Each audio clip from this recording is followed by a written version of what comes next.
The first time Sheriff Daniel Brooks saw Emma Collins, she was standing in the rain beside a stalled blue sedan with one hand on the hood and the other shielding a little girl from getting soaked.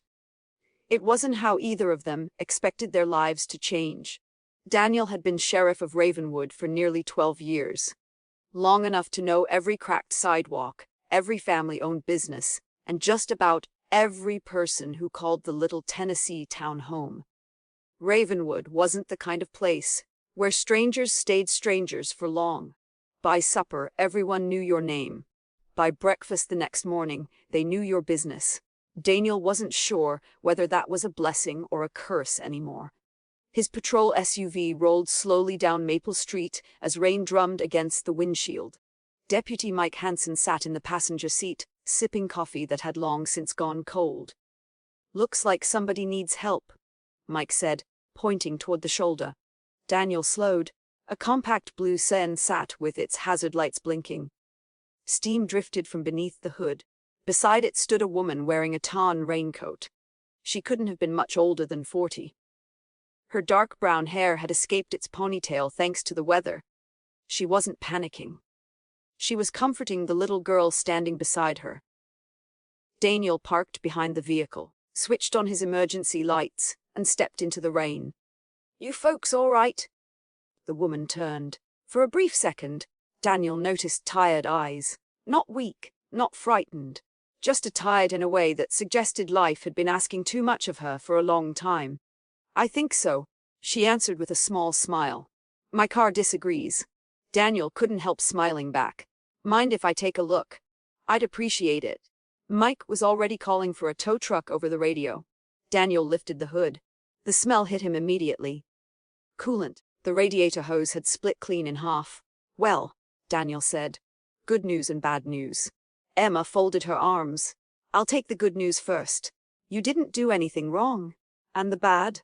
You're not driving anywhere today." She laughed.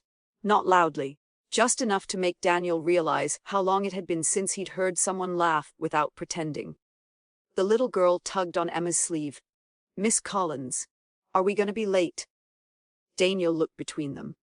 "Miss Collins." Emma nodded. "I'm Emma." She gently rested a hand on the girl's shoulder. "This is Lily, one of my students." Daniel frowned. "You stopped to help your teacher." Emma laughed again. "Actually, Lily lives next door. Her grandmother watches her before school. She saw me stranded and insisted I wasn't allowed to wait alone." Lily looked proud of herself. "My grandma says neighbors don't leave people by themselves." Daniel smiled. "Your grandma sounds like a smart woman." "She is." Emma glanced toward the school building barely visible a few blocks away. "I just started teaching here this week, 3rd grade." Daniel nodded slowly. "So you're the new teacher everyone's been talking about." "I hope that's a good thing. So far." Mike walked over. "Tow truck's about 15 minutes out." Daniel looked at Emma. "I can give you a ride to the school." "You don't have to." "I know." She hesitated, then nodded. "Thank you." As Mike stayed behind with the car, Daniel opened the passenger door of his SUV. Lily climbed into the back seat without hesitation. Emma climbed into the front. The drive lasted barely 5 minutes. Yet somehow it felt strangely comfortable. "So," Daniel asked, "what brought you to Ravenwood?" Emma watched raindrops race down the window. "I needed somewhere quiet." Daniel understood that answer better than most people would. He didn't press. After a moment she continued. "My husband passed away 3 years ago." "I'm sorry." "So was I." She smiled sadly. "I still am sometimes." Daniel kept his eyes on the road. "My wife passed 5 years ago." Emma turned toward him. "I'm sorry." Neither spoke for nearly a minute. Neither needed to. Some grief recognized itself without introductions. The school came into view. Children hurried through the rain while teachers waved them inside. Daniel parked beneath the entrance canopy. Emma gathered her bag. "Thank you for rescuing me." "I mostly rescued your radiator." She laughed. "I'll make sure it knows." She reached for the door, then paused. "I've heard people around town speak very highly of Sheriff Brooks." Daniel sighed dramatically. "That usually means somebody wants a favor." She smiled. I was just going to say, it's nice meeting someone who actually deserves the reputation. Before he could answer, she stepped into the rain and hurried toward the school. Daniel watched her disappear inside. Mike's voice crackled through the radio. "You still with me, Sheriff?" Daniel blinked. "Yeah. You sound distracted." "I'm fine. You sure?" Daniel pulled away from the curb. "I'm sure." Mike chuckled. "If you say so." Emma's classroom buzzed with the energy only 8. Yeah, olds could create before 9 in the morning. Backpacks. Lunch boxes. Questions about homework. Arguments over crayons. She loved every second of it. Teaching had always been where she felt most like herself. Children didn't care about the worst day of your life. They only cared whether you remembered their favorite book, whether you noticed their new haircut, whether you listened when they told you their goldfish had learned a new trick. Halfway through the morning, a knock came at her classroom door. Principal Linda Foster stepped inside. "Emma, could I borrow you for just a second?" Emma followed her into the hallway. "Everything all right?" Linda smiled. "I just wanted to check on your first week." "It's wonderful. The children are amazing. They've already decided you're their favorite." Emma laughed. "They've only known me 4 days." Linda lowered her voice. "You should know. This town loves its sheriff." Emma blinked.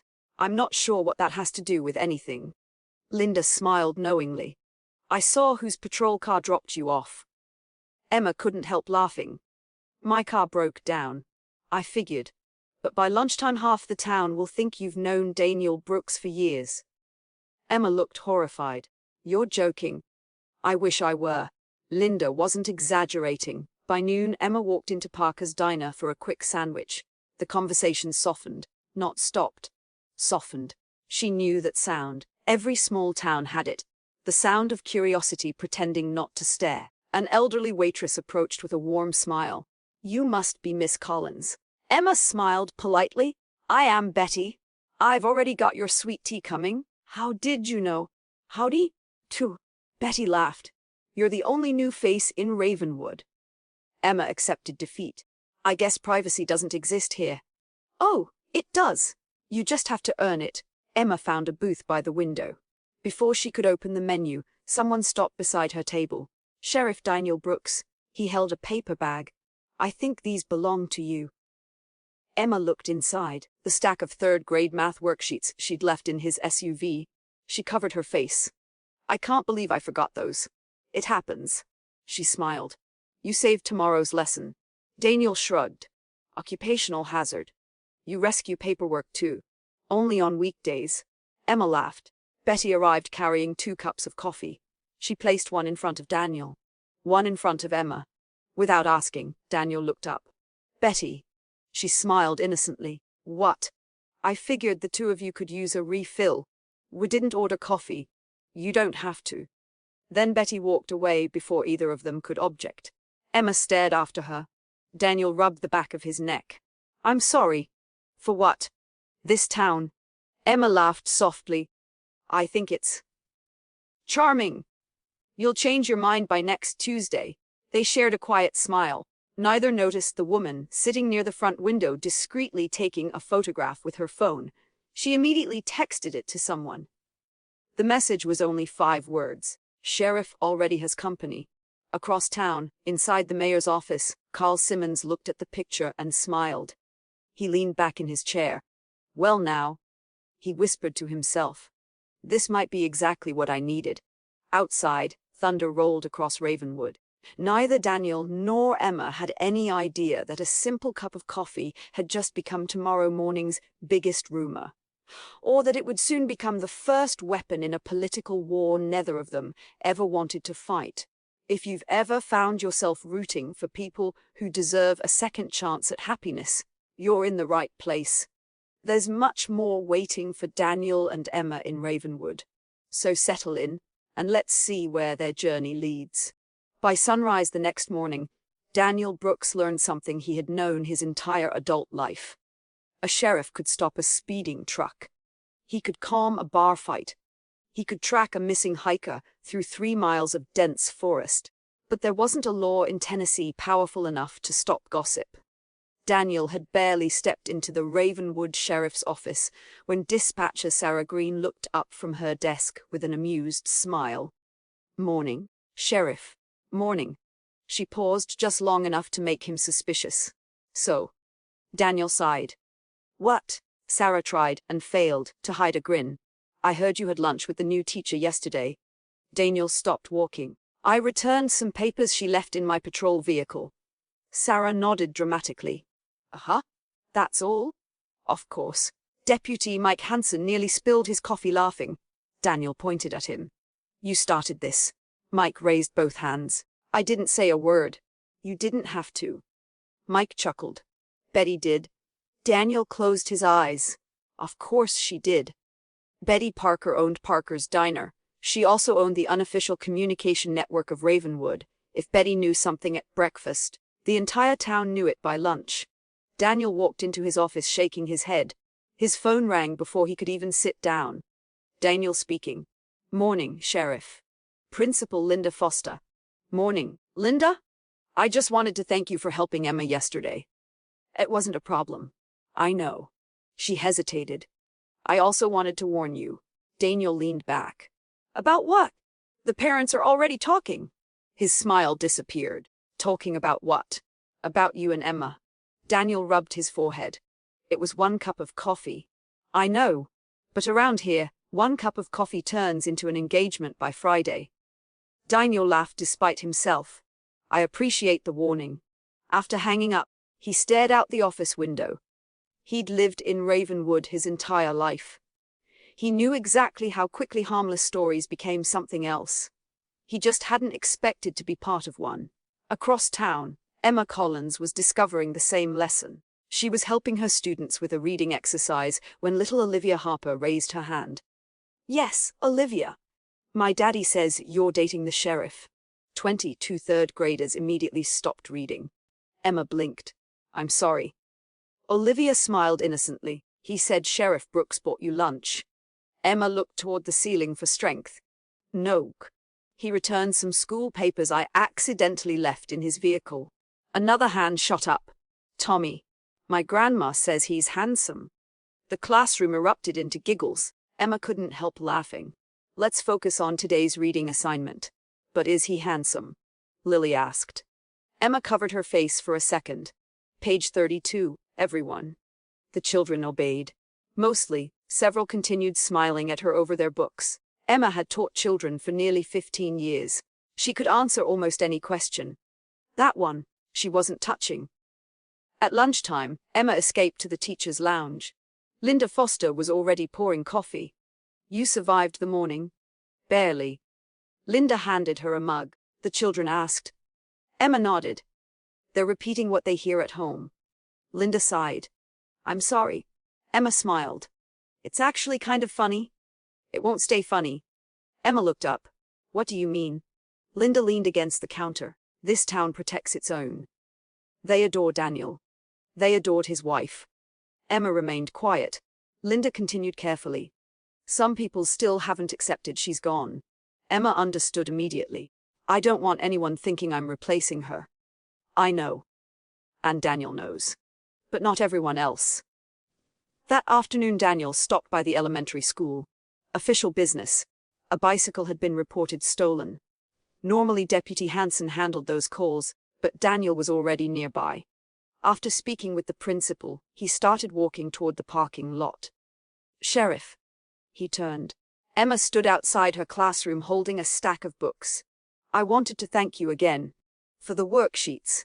And the radiator recommendation." He smiled. "You found a mechanic." "I did. He charged exactly what you said he would." "Frank Wilson's honest." "He seems like it." There was a brief silence. Comfortable. Neither seemed eager to end the conversation. "I owe you lunch," Emma finally said. Daniel laughed. "I don't think Ravenwood could survive that." She laughed too. "Probably not. I'd rather not become tomorrow's headline." Daniel nodded toward Main Street. "I think we already are." Emma shook her head. "This town really is something. It grows on you." "I think it already has." Daniel found himself smiling. "You've been here less than a week." "I know. But people wave. They remember names. My neighbors brought me homemade pie. Daniel laughed. Who was it? The Millers? Emma looked surprised. How did you know? They've been bringing apple pies to new neighbors since 1987. Emma smiled. I like traditions. So do I. Neither noticed someone watching from across the street. Councilwoman Dinis Walker sat inside her SUV. She wasn't interested in the conversation. She was interested in how it looked. She quietly took another picture. Later that evening, Mayor Carl Simmons placed both photographs side by side on his desk, one from the diner, one outside the school. His campaign manager, Victor Hale, frowned. They're just talking. Carl smiled. They're never just talking. Victor folded his arms. You really think this matters? Carl leaned back. People don't vote with facts. They vote with feelings. And feelings are easy to manipulate. Victor nodded slowly. So what's the play? Carl slid the photos across the desk. Not yet. We don't accuse anyone. We simply ask questions. Victor smiled. Should the sheriff be spending work hours with one particular teacher? Carl nodded. Has personal judgment affected professional judgment? Victor grinned. No accusations. Just doubt. Carl stood and looked out the office window. Daniel Brooks has beaten every opponent he's ever faced. He smiled to himself. But this election won't be about crime. It'll be about perceptions. That evening Emma finally unpacked the last box in her little rental house. Most of the furniture was secondhand. The walls were still bare. Only one framed photograph sat on the bookshelf. Her late husband, Michael. Emma picked it up. You would have liked this town. She smiled sadly. You would have loved these kids. She traced the edge of the frame. I hope you'd understand. She wasn't talking about Daniel. Not really. She was talking about herself, about laughing again, about smiling without feeling guilty afterward. She gently returned the photograph to the shelf. Outside, someone knocked on the front door. Emma opened it. Mrs. Eleanor Miller, her elderly next-door neighbor, stood holding another pie. Oh dear, Emma laughed. Another one. Eleanor smiled. The first was a welcome pie. This one's because I heard people have started talking. The Emma blinked. They've? What? Eleanor sighed. Small towns can be wonderful. They can also be unfair. Emma accepted the pie. I'm not sure what I've done. You haven't done anything. Eleanor smiled warmly. But sometimes people are uncomfortable when they see someone finding happiness after heartbreak. Emma looked toward the quiet street. I don't even know if that's what's happening. Eleanor patted her arm. You don't have to know today. But don't let other people decide tomorrow for you. Emma watched her neighbor walk back across the lawn. For the first time since moving to Ravenwood, she wondered whether a simple act of kindness from a sheriff had quietly changed the direction of both their lives. Across town, Daniel sat alone on the porch of his farmhouse. The porch swing creaked gently beneath him. His eyes drifted toward the stars. 5 years. 5 years since he'd lost his wife. He had convinced himself that chapter of his life was over. Then a broken radiator. A forgotten stack of worksheets. And one unexpected conversation had reminded him what it felt like to genuinely smile again. He wasn't looking for love, neither was Emma. But sometimes life had a way of introducing two lonely people long before either of them was ready. Neither of them realized that while they were cautiously learning each other's names, someone else was already planning to use those names against them. Mayor Carl Simmons folded the photographs into a campaign folder. Across the top he wrote 3 words. Character and judgment. He smiled. Let's see how long this romance survives. By Friday afternoon, Ravenwood was buzzing with anticipation. Every September, the town gathered in Riverside Park for the Harvest Festival. There would be food trucks, bluegrass music, pie contests, craft booths, children's games, and once the sun dipped below the trees, dancing beneath strings of glowing lights. For most people, it was simply the biggest event of the year. For Mayor Carl Simmons, it was an opportunity. Emma finished helping her students decorate paper pumpkins before dismissing them for the weekend. As the last child hurried toward the buses, Lily stopped at the classroom door. Miss Collins. Emma smiled. Yes. Are you coming to the festival tonight? I think so. Lily beamed. My grandma says everybody goes. I guess I'd better not miss it then. Lily nodded seriously. And if you see Sheriff Brooks? Emma laughed. Yes. You should tell him hi. And Emma shook her head, smiling. I'll keep that in mind. The little girl ran out before Emma could ask why. Linda Foster appeared moments later. So? Emma looked up. Please don't. Linda grinned. I'm only asking if you're coming tonight. I was planning to. Good. Linda linked her arm through Emma's. You've spent all week working. You deserve one evening where aren't grading spelling tests. Emma sighed. I suppose you're right. Across town, Daniel was trying to avoid the festival entirely. Deputy Mike Hansen wasn't making it easy. You can't skip it. Daniel signed another report. I absolutely can. You've gone every year. I'm tired. Mike folded his arms. No. What? You're avoiding people. Daniel looked up. I've been sheriff for 20 years. I don't avoid people. You are now. Daniel knew Mike wasn't wrong. The rumors had become impossible to ignore. Nothing openly hostile. Nothing cruel. Just questions, comments, curious smiles. It reminded him how lonely life could become when everyone believed they knew you. Sarah poked her head into the office. Your daughter's here. Daniel looked toward the lobby. Abigail stood waiting with crossed arms. She had inherited her mother's green eyes and her father's stubbornness. Hey, Abby. Hey, Dad. You busy? Almost finished. She glanced around his office. You coming to the festival? I hadn't planned on it. She smiled. Good. Daniel frowned. Why's that? I don't think it's a good look. He knew exactly what she meant. The rumors. She nodded. I know they aren't true, but people are talking. Daniel leaned against his desk. I'm allowed to have lunch. I know. But elections are coming. He looked at his daughter carefully. Is that really what this is about? Abigail hesitated. I just don't want people forgetting Mom. The room became quiet. Daniel walked over and rested a hand on her shoulder. No one could. She nodded without meeting his eyes. I know. But people move on. Daniel looked out the window. Sometimes moving forward isn't the same as forgetting. Abigail didn't answer. Instead, she quietly left the office. Mike watched her go. She misses her mom. So do I. That evening the park came alive. Children laughed as they raced between booths. Country music drifted through the cool autumn air. The scent of smoked barbecue and cinnamon filled every corner of Riverside Park. Emma almost turned around twice before walking through the entrance. She wasn't nervous. At least that's what she kept telling herself. Then she heard someone call her name. Miss Collins. Half a dozen students came running toward her. Parents followed. Within minutes she found herself surrounded. One mother handed her homemade cookies. Another thanked her for helping her son enjoy reading again. A grandfather insisted she enter the pie contest next year. Emma smiled until her cheeks hurt. Maybe this town really was beginning to feel like home. Then, she saw Daniel. He stood near the sheriff's booth speaking with veterans and shaking hands with residents. Their eyes met across the crowd. He smiled, she smiled back. Nothing more. Nothing less. Yet somehow Betty Parker noticed. She walked straight over carrying 2 cups of hot apple cider. You two look thirsty? Daniel laughed. Betty? What? I happen to have an extra. You have 2 extras. I know.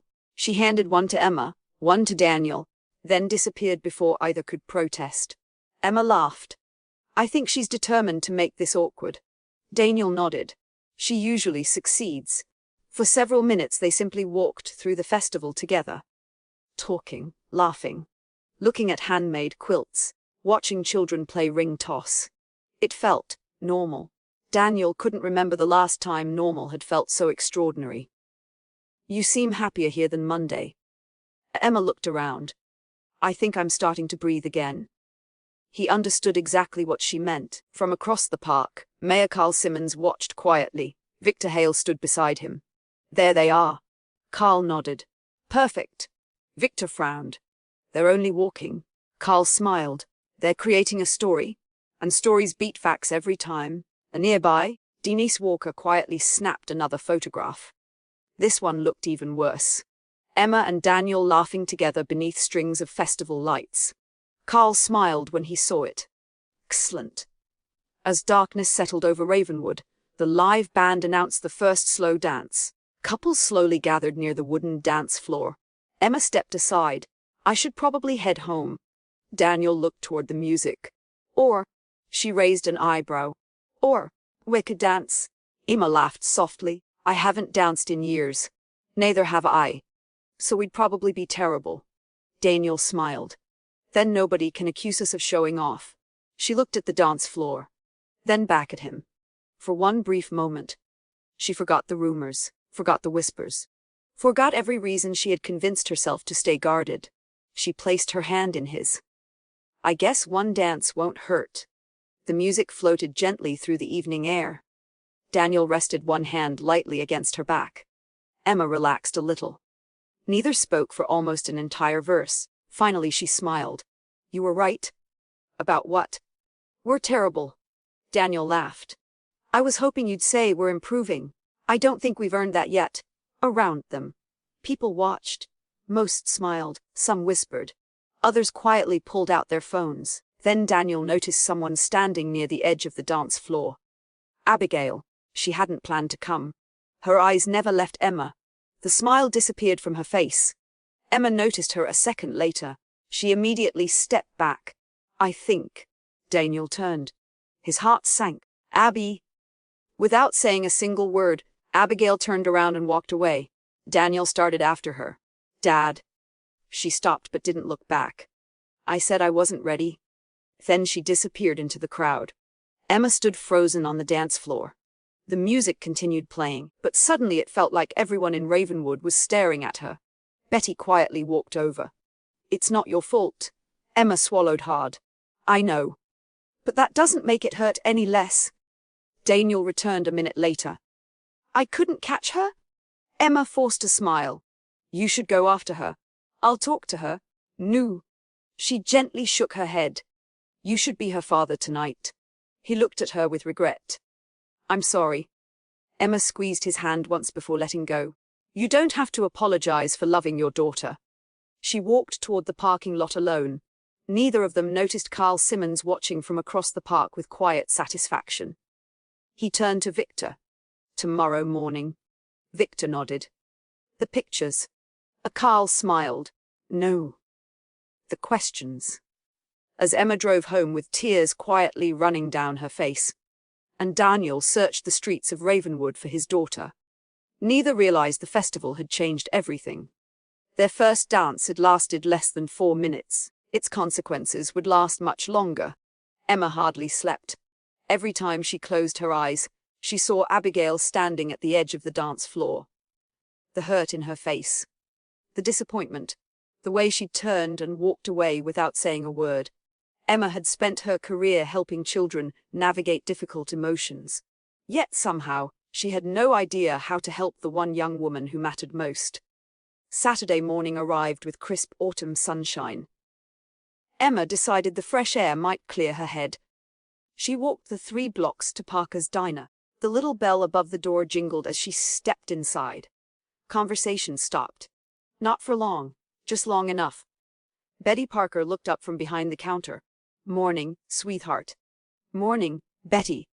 Betty poured her coffee before Emma even reached a booth. You all right? And Emma forced a smile. I've had better mornings. Betty nodded knowingly. The festival. Emma stared into her coffee. I never wanted to make anyone feel that way. Betty sat across from her. You didn't.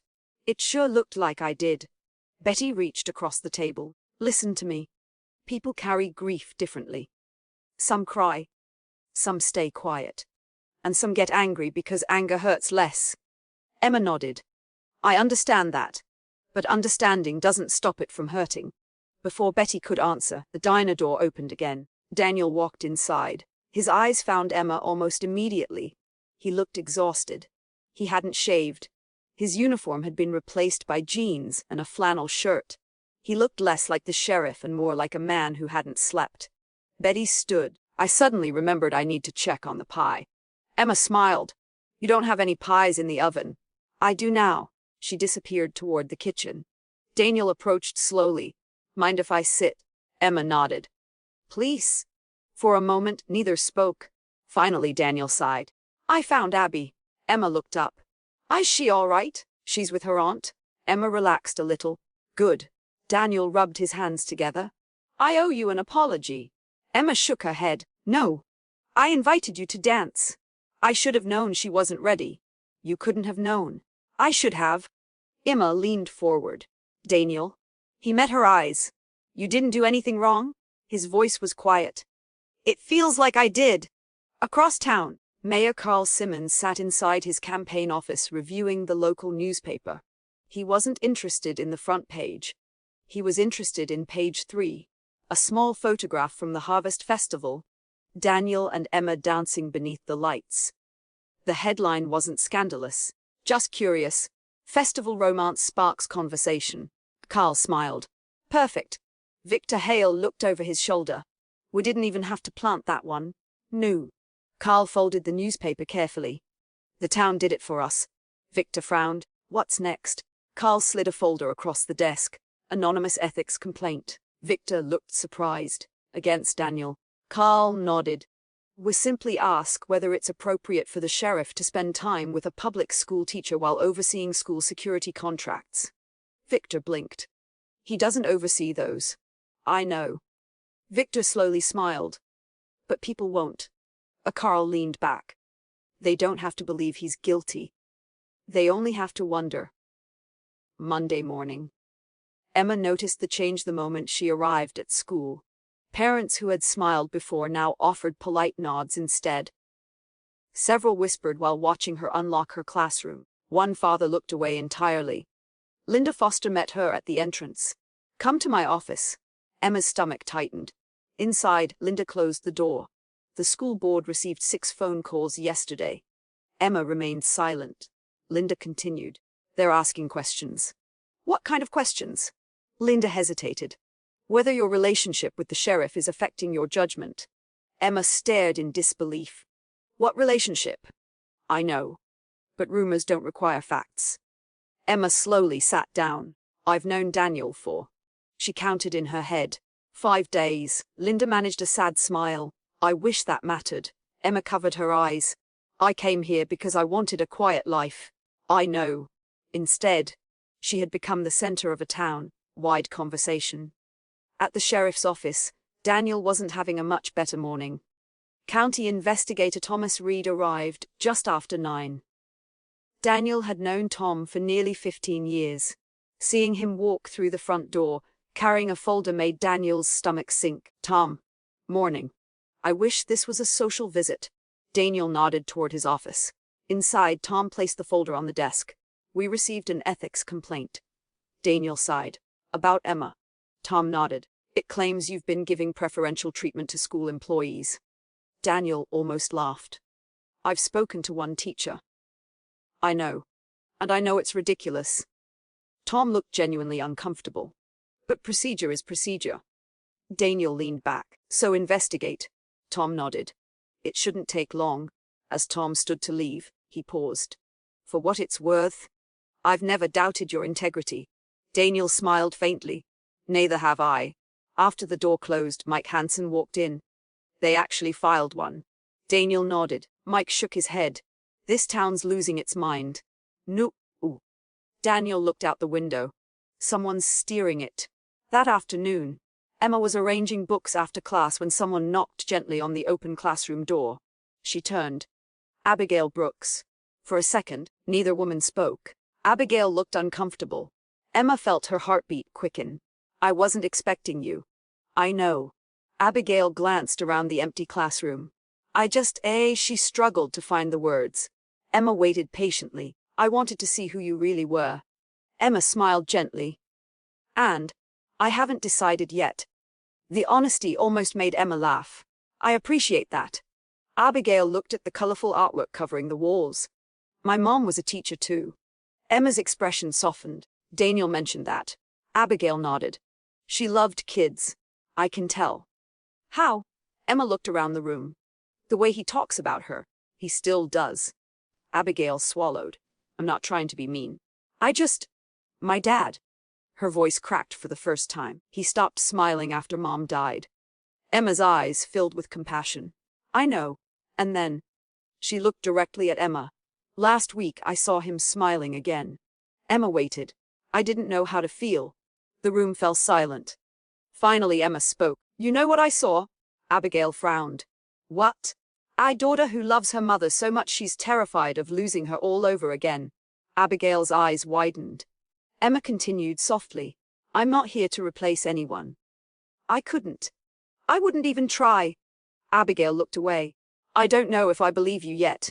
You don't have to. Emma smiled warmly. But I hope one day you will. Abigail nodded once, then quietly left the classroom. Emma watched her go. It wasn't forgiveness, not even close. But it wasn't hatred anymore. It was something different, something that looked a little like the first crack in a wall built from grief. Outside the school, a black SUV sat parked across the street. Inside, Victor Hale lowered his camera. He had photographed Abigail entering Emma's classroom. He smiled to himself. By tomorrow, the town would hear an entirely different version of what had happened inside. Tuesday morning arrived with a heavy silence. Emma Collins unlocked the door to her classroom at 7:30, balancing a box of art supplies against her hip. She had barely set it on her desk when Principal Linda Foster appeared. Linda wasn't smiling. Emma. Something in her voice made Emma stop. What is it?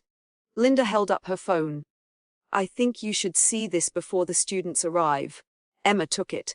The screen displayed a post from the Ravenwood Community Forum. A photograph showed Abigail entering Emma's classroom the previous afternoon. The caption read, Private meetings between the sheriff's daughter and the woman dating Sheriff Brooks continue after school hours. Parents deserve answers. Emma frowned. Dating. She kept reading. The comments were worse. She's manipulating the whole family. Sue teachers should focus on children, not chasing public officials. Maybe she came to Ravenwood for more than a teaching job. Emma handed the phone back. They don't even know what happened. Linda sighed. They don't care. Emma looked around the empty classroom. 24 desks. A reading corner. Construction. Paper leaves taped to the windows. She had worked for years to build classrooms where children felt safe. Now strangers who had never spoken to her were deciding who she was. Across town, Daniel was halfway through reviewing overnight reports when Mike Hansen walked into his office, carrying his own phone. You've seen it. Daniel looked up. Seen what? Mike handed him the screen. Daniel's jaw tightened. This picture was taken outside the school. Mike nodded. Yesterday. Daniel continued reading. One anonymous comment stood out. Maybe the sheriff's using his badge to pressure school employees. Daniel set the phone down. That's enough. Mike leaned against the desk. What are you going to do? Daniel thought for a long moment. Nothing. Mike blinked. Nothing. If I respond, I validate the rumors. And if you don't? Daniel looked out the office window. They eventually run out of fuel. Mike wasn't so sure. Neither was Daniel. By lunchtime, the gossip had reached almost every corner of Ravenwood. Emma tried to ignore it. She focused on multiplication tables. She read stories aloud.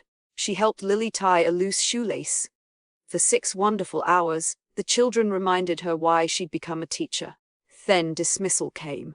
As parents gathered outside the school, Emma noticed something she hadn't seen before. A few deliberately avoided eye contact. One mother gently pulled her son closer as they passed. Not because she feared Emma, because she feared what people might say if they were seen talking to her. That hurt more than the online comments. Miss Collins. Emma looked down. Lily stood beside her holding a folded piece of paper. I made you something. Emma unfolded it carefully. It was a child's drawing, a classroom, a rainbow, 24 smiling stick figures, and one teacher standing in front of them. Across the top, in oversized letters, Lily had written Dundren, best teacher ever. Emma smiled despite herself. Thank you. Lily hugged her tightly. My grandma says people sometimes forget what's true. Emma swallowed the lump in her throat. Your grandma sounds very wise. Lily nodded proudly. She says good people always need somebody who believes them. Emma knelt beside her. You just made my whole day. That evening, Daniel stopped by Emma's house.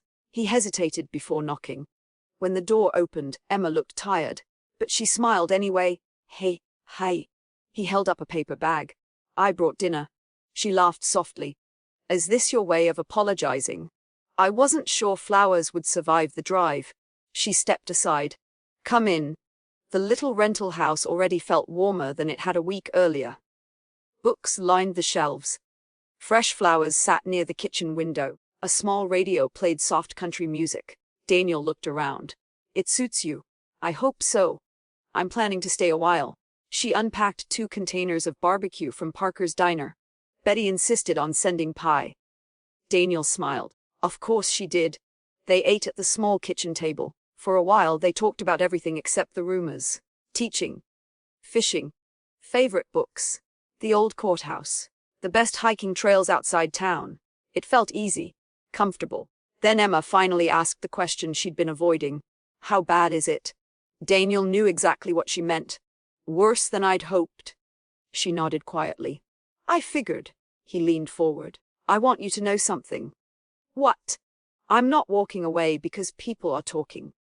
And Emma met his eyes. And if your election suffers, he smiled faintly. I became sheriff to protect people, not poll numbers. She looked down at her plate.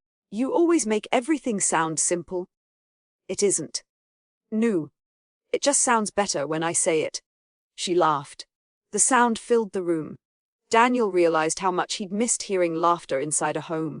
For just a moment, life felt almost normal again. Across the street, a camera lens peeked through the branches of an oak tree. Click. Another photograph. Emma opening the front door. Click. Daniel sitting at her kitchen table.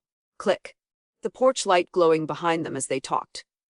Inside a parked sedan, Victor Hale lowered the camera. He smiled. This one should be interesting. The following morning, Mayor Carl Simmons placed the new photographs across his conference table. Councilwoman Denise Walker frowned. This is getting personal. The Carl didn't even look up. Politics is personal. Victor slid over another folder. We also confirmed Daniel visited her house for nearly 2 hours. Carl smiled. Excellent. Denise crossed her arms. They had dinner. So maybe that's exactly what it was.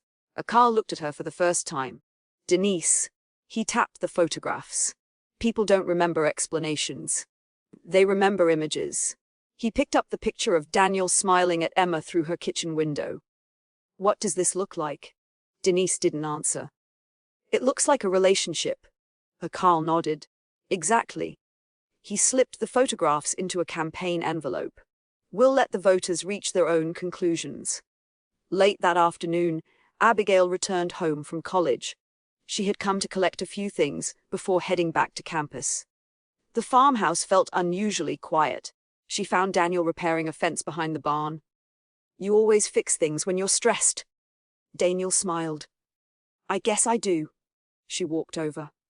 You've been seeing Emma. He set the hammer down. I've been getting to know her.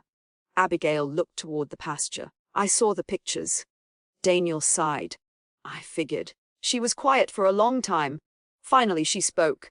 Mom used to bring you lemonade when you worked out here. Daniel smiled at the memory. Every single time. And she'd complain that you'd forget to drink it. I usually did. For the first time in days. They both laughed. The laughter faded almost as quickly as it came. Abigail looked at her father. I don't hate Emma. Daniel blinked. You don't? I hate feeling like life keeps moving without Mom. Daniel stepped closer. It never moves without her. She frowned. What do you mean? He looked toward the old oak tree where his late wife had once hung a tire swing. She's part of every decision I make. Every memory. Every holiday. Every birthday. He smiled sadly. Loving someone new doesn't erase loving someone forever. Abigail looked away, wiping at the corner of one eye before her father could notice. Maybe. Just maybe. She was beginning to hear him. But someone else was listening too. Hidden beyond the fence line, Victor Hale quietly lowered a small recording device. He hadn't captured the conversation, only the image of father and daughter standing together. For Mayor Simmons, even that would be enough. As the sun disappeared behind the hills of Ravenwood, Carl Simmons prepared to launch the first television advertisement of his campaign. It never mentioned Emma by name. It never accused Daniel of breaking the law. Instead, it asked one carefully crafted question: when judgment matters most, who is really watching over Ravenwood? Sometimes a lie didn't need to be spoken. It only needed to be suggested. Wednesday morning began like every other. Emma unlocked her classroom. She turned on the lights. She wrote the day's schedule across the whiteboard in neat blue letters. Morning reading, math quiz, science project, library, routine. She needed routine. Outside the classroom windows, buses rolled into the parking lot one after another. Children poured onto the sidewalks with backpacks bouncing behind them. Within minutes, room 12 was alive. Good morning, Miss Collins. Morning, Tyler. Miss Collins, I finished my book. I can't wait to hear about it. Miss Collins, look, my tooth finally fell out. Emma laughed. Let me see. For a little while, the rumors stayed outside. Inside these four walls, she was simply their teacher. At the sheriff's office, Daniel was preparing for the weekly county safety meeting when Sarah hurried into his office. You need to see this. She handed him today's edition of the Ravenwood Gazette. Halfway down the front page was another article. Not a headline. Not quite. Just enough to keep the conversation alive. Sheriff faces ethics review during re-election campaign. Daniel sighed. The article admitted no evidence of wrongdoing had been found, but the damage wasn't in the facts. It was in the title. Mike Hansen leaned against the doorway. They're keeping it alive. I know. You still don't want to respond? Daniel folded the newspaper. No. Mike frowned. Why? Because if I spend every day defending my character, I'm not doing my job. At Ravenwood Elementary, the school board meeting had been moved up. Principal Linda Foster knocked gently on Emma's classroom door during recess. Can I borrow you? Emma immediately knew. The conference room already contained 4 school board members. Linda closed the door behind them. Board Chairman Harold Dixon cleared his throat. Miss Collins, we want to begin by saying your work in the classroom has been exceptional. Emma nodded. Thank you. Unfortunately. He exchanged glances with the others. We've received 23 complaints. Emma's expression didn't change. About my teaching? No. About your relationship with Sheriff Brooks. Emma took a slow breath. There isn't a relationship. One board member spoke gently. We understand. Do you? The room fell silent. Emma continued. I've known Daniel Brooks for less than 2 weeks. I've had dinner with him once. I've danced with him once.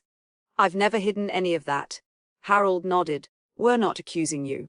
Then why am I here? No one answered immediately. Finally Linda spoke. Parents are demanding answers. Emma looked around the table. So because strangers are uncomfortable, I have to defend my personal life. Harold sighed. We simply need this controversy to settle down. Emma understood exactly what he wasn't saying. She looked down at the polished table.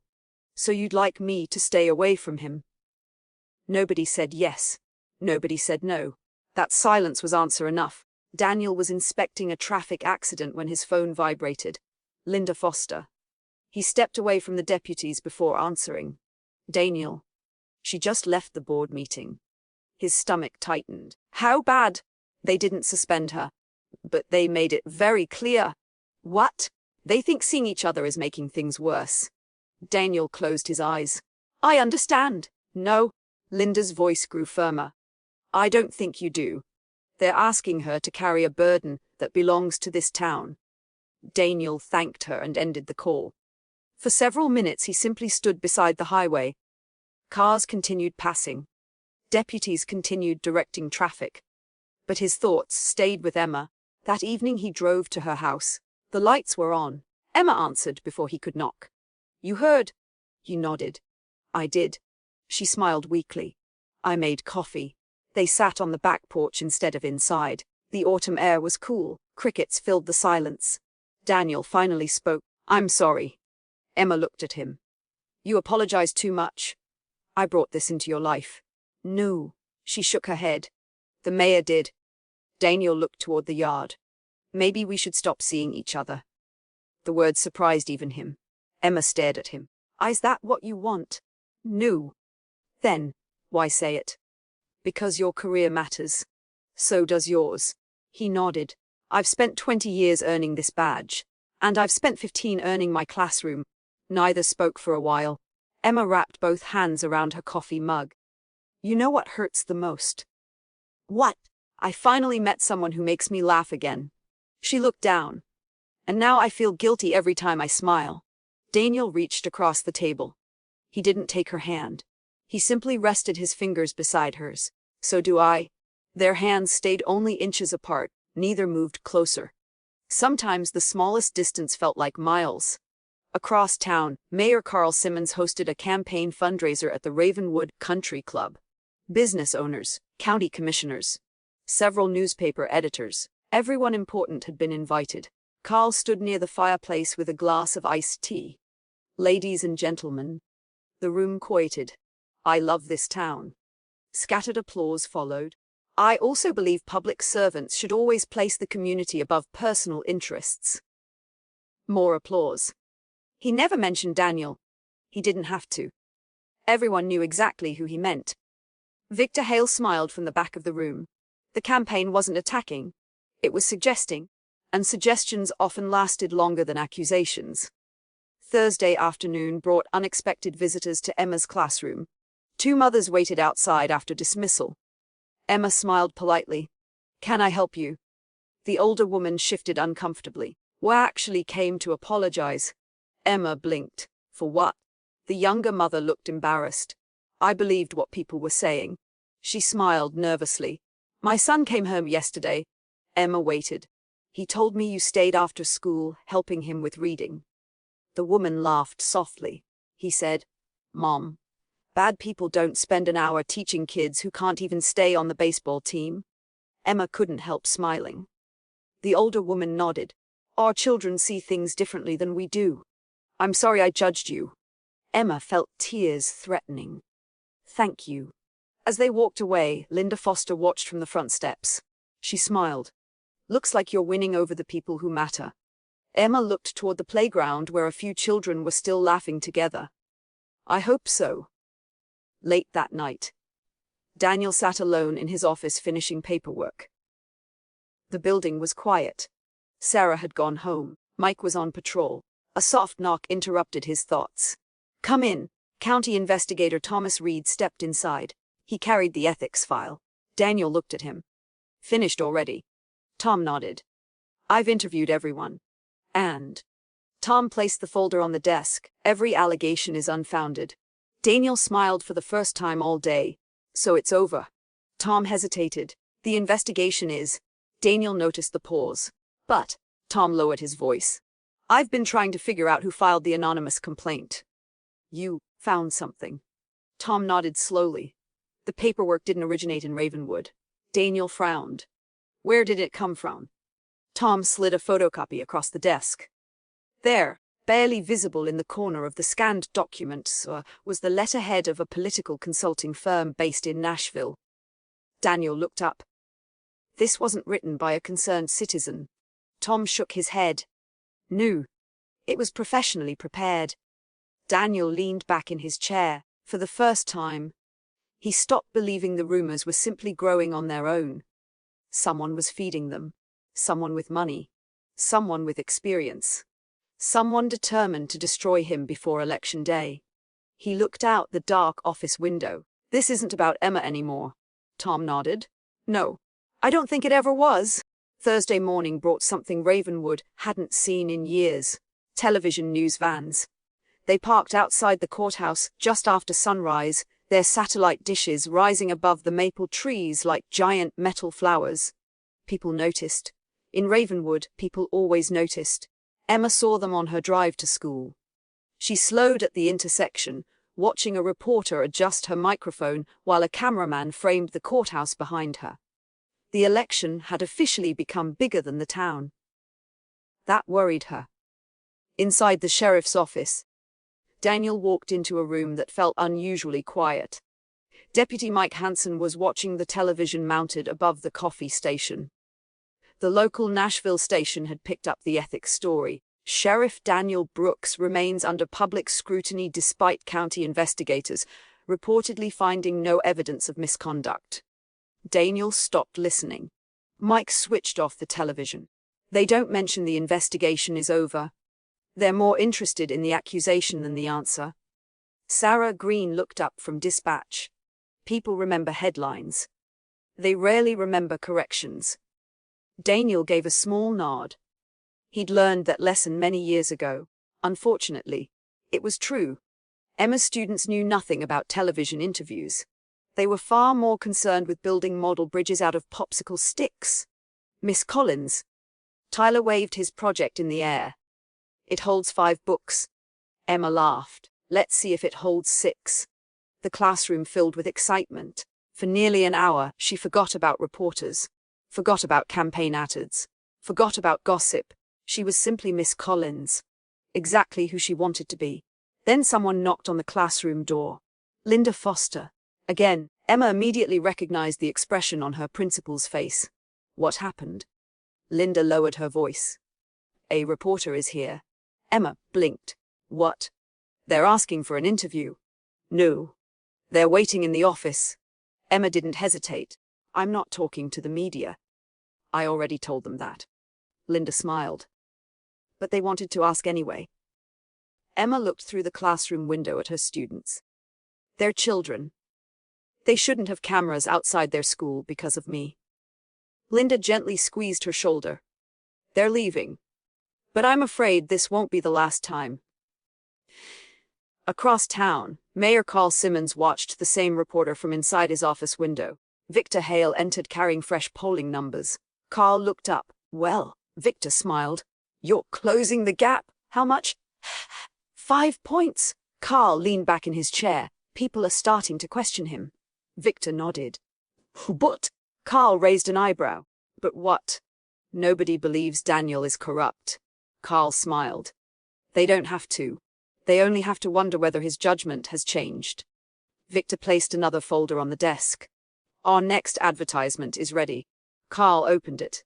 Across the top appeared a simple sentence. Leadership requires focus. Beneath it, a photograph of Daniel walking beside Emma at the Harvest Festival. No accusations, no names. Just implication. Carl smiled. Run it tomorrow. That afternoon Daniel decided he was done avoiding the school. Not because of Emma. Because Officer Ben Carter had organized a bicycle safety demonstration for the 3rd graders weeks before any of this began. Canceling would only disappoint the children. Emma stood near the playground as Daniel parked beside the gymnasium. Their eyes met. She smiled. He smiled back. Nothing more, nothing less. The children didn't care about politics. They surrounded the deputies before Daniel had even closed the SUV door. Can I turn on the lights? Can I sit inside? Do you really catch bad guys? Daniel laughed, one question at a time. Emma watched from a distance. This was the Daniel Brooks everyone loved, patient, kind, never too busy for a child. Lily tugged on Emma's sleeve. Miss Collins. Yes. Why are grown-ups being mean to Sheriff Brooks? Emma wasn't prepared for the question. She knelt beside Lily. Sometimes adults don't always understand everything. My grandma says they make things harder than kids do. Emma smiled. I think your grandma might be right. After the demonstration ended, Daniel walked toward his patrol vehicle. Emma caught up with him. The kids love today. They make the job easy. She hesitated. I've been thinking. Daniel waited. Maybe we should slow down. His expression softened. Because of the school board. Because of everyone. Daniel nodded slowly. I understand. Emma looked away. I don't want either of us losing what we've spent years building. He took a deep breath. I don't want that either. For a long moment, neither spoke. Finally, Daniel smiled. So, we're agreeing not to have dinner together. Emma laughed quietly. I guess we are. That's the least romantic conversation I've ever had. She smiled despite herself. I know. Neither noticed a camera lens hidden behind a parked pickup truck. Click. Another photograph. This one looked even more convincing than the others. Two people standing close together, smiling, speaking privately. Exactly the image Victor Hale had hoped for. That evening Abigail arrived at the farmhouse carrying a grocery bag. "I brought dinner." Daniel looked surprised. "You cooked?" "I ordered." He laughed. "That's more believable." They unpacked takeout containers together. For the first few minutes they ate in comfortable silence. Finally Abigail spoke. "I went by Mom's grave today." Daniel looked up. "I haven't been in a while." "I know." She pushed food around her plate. "I told her about Emma." Daniel stayed quiet. "I thought I'd feel guilty. And I didn't." Daniel watched his daughter carefully. Abigail looked out the kitchen window. "I felt sad, but not angry." She wiped her hands on a napkin. "I think those are different things." Daniel nodded. "They are. I still don't know if I'm ready." "You don't have to be." Abigail smiled faintly. "You always say that." "Because it's true." She leaned back in her chair. "I did some reading." Daniel looked puzzled. "About what? Emma?" His heart skipped. "What do you mean?" "I searched her name online." Daniel waited. "I found articles from years ago." "What articles?" Abigail reached into her backpack and pulled out a printed newspaper clipping. The headline read, "Teacher's testimony leads to arrests in child welfare investigation." Daniel looked at the date. It was almost 9 years old. Abigail spoke quietly. "She testified against people who were abusing children." Daniel looked up. "I didn't know." "There were threats. She lost promotions. She had to move districts."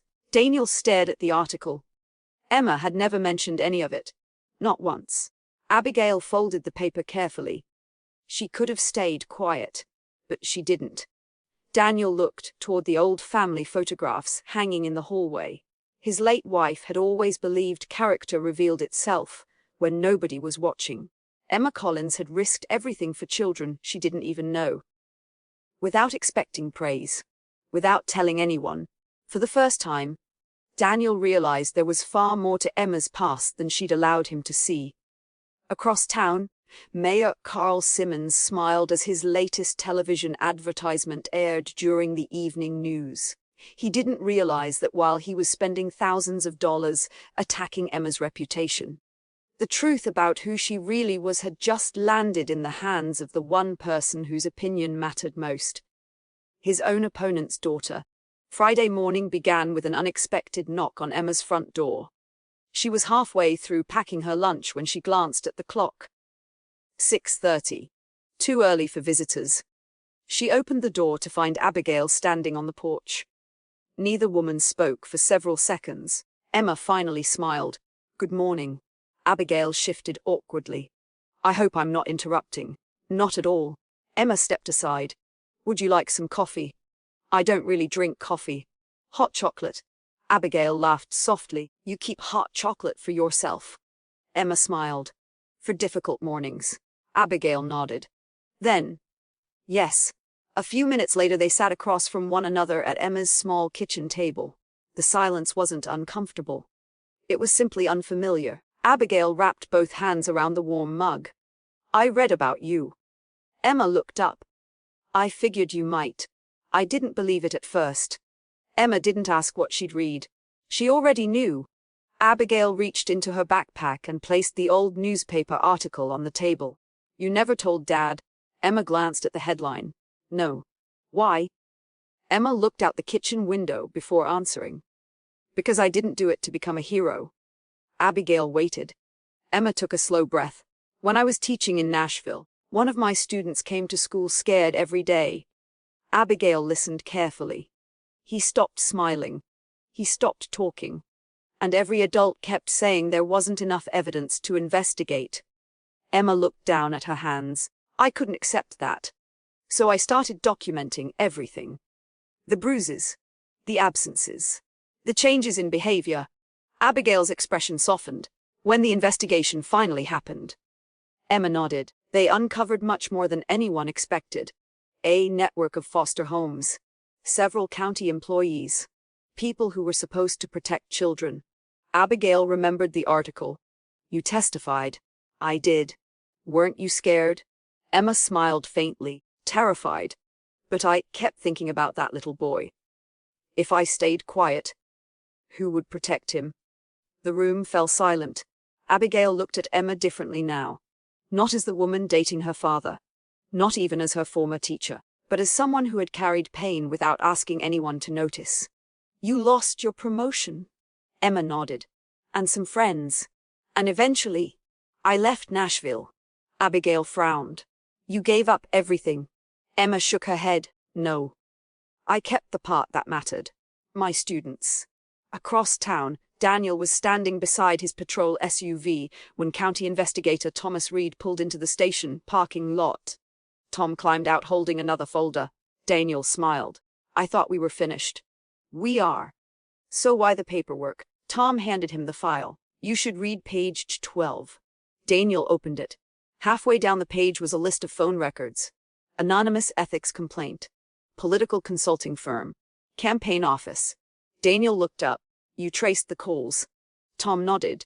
They originated from someone working directly with Carl Simmons. Daniel frowned. Can you prove it? Not yet.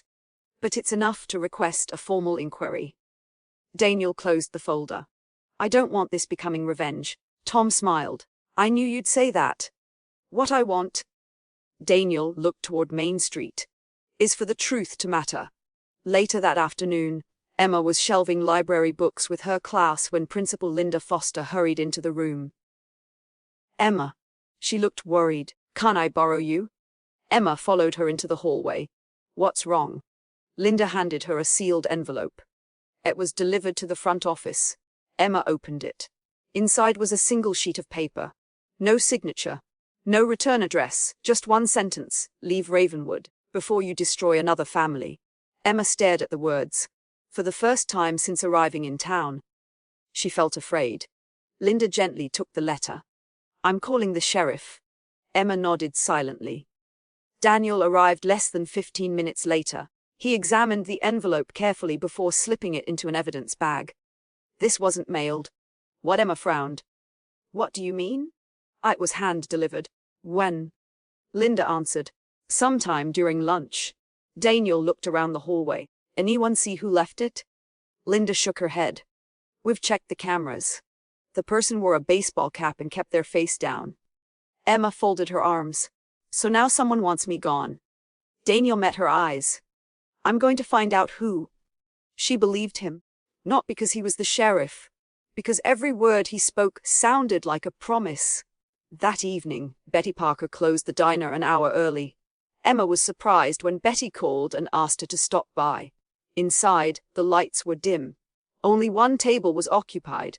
Mrs. Eleanor Miller, Pastor James Whittaker, Frank Wilson the mechanic, Coach Henry Dawson, Linda Foster. Betty smiled. There she is! Emma looked confused. What's going on? Pastor James pulled out a chair. Sit down. She did. Frank cleared his throat. We've been hearing a lot of nonsense lately. Coach Dawson nodded. And we're tired of it.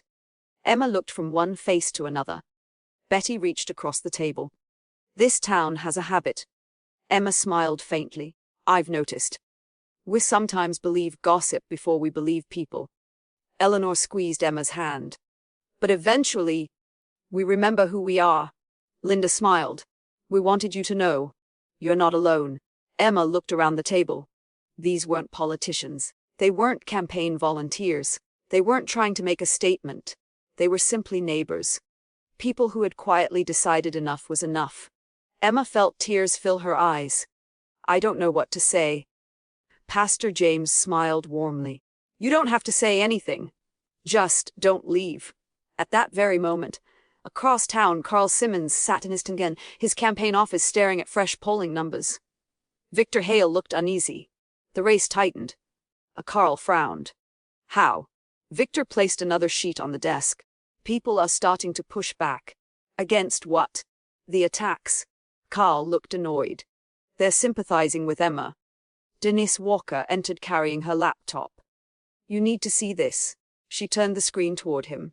The Ravenwood Community Forum had a new post. It wasn't anonymous. It came from Betty Parker. It simply read, "You sir, I've known Sheriff Brooks for 20 years. I've known Emma Collins for 2 weeks. That's all I needed to know about her character. If helping children and treating people with kindness is a scandal, then this town has forgotten what made Ravenwood special. Hundreds of comments followed. For the first time in weeks, most supported Emma. Carl's smile disappeared. Victor looked at him carefully. No, Carl stood and walked toward the window.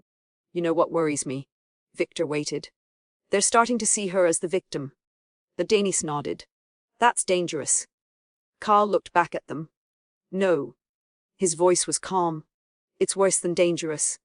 They're starting to like her. As darkness settled over Ravenwood, Emma locked her front door and looked once more at the threatening letter Daniel had photographed before taking it into evidence.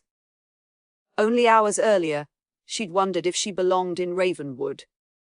Now she knew something different. She wasn't fighting alone anymore. And somewhere in town, the person who had slipped that letter into the school was probably realizing the same thing. Instead of driving Emma Collins away, they had just given the town a reason to stand beside her. By the following Monday, Ravenwood felt different, not quieter, more divided. For every resident who believed the rumors, another had begun asking where those rumors came from. That question made Mayor Carl Simmons uncomfortable.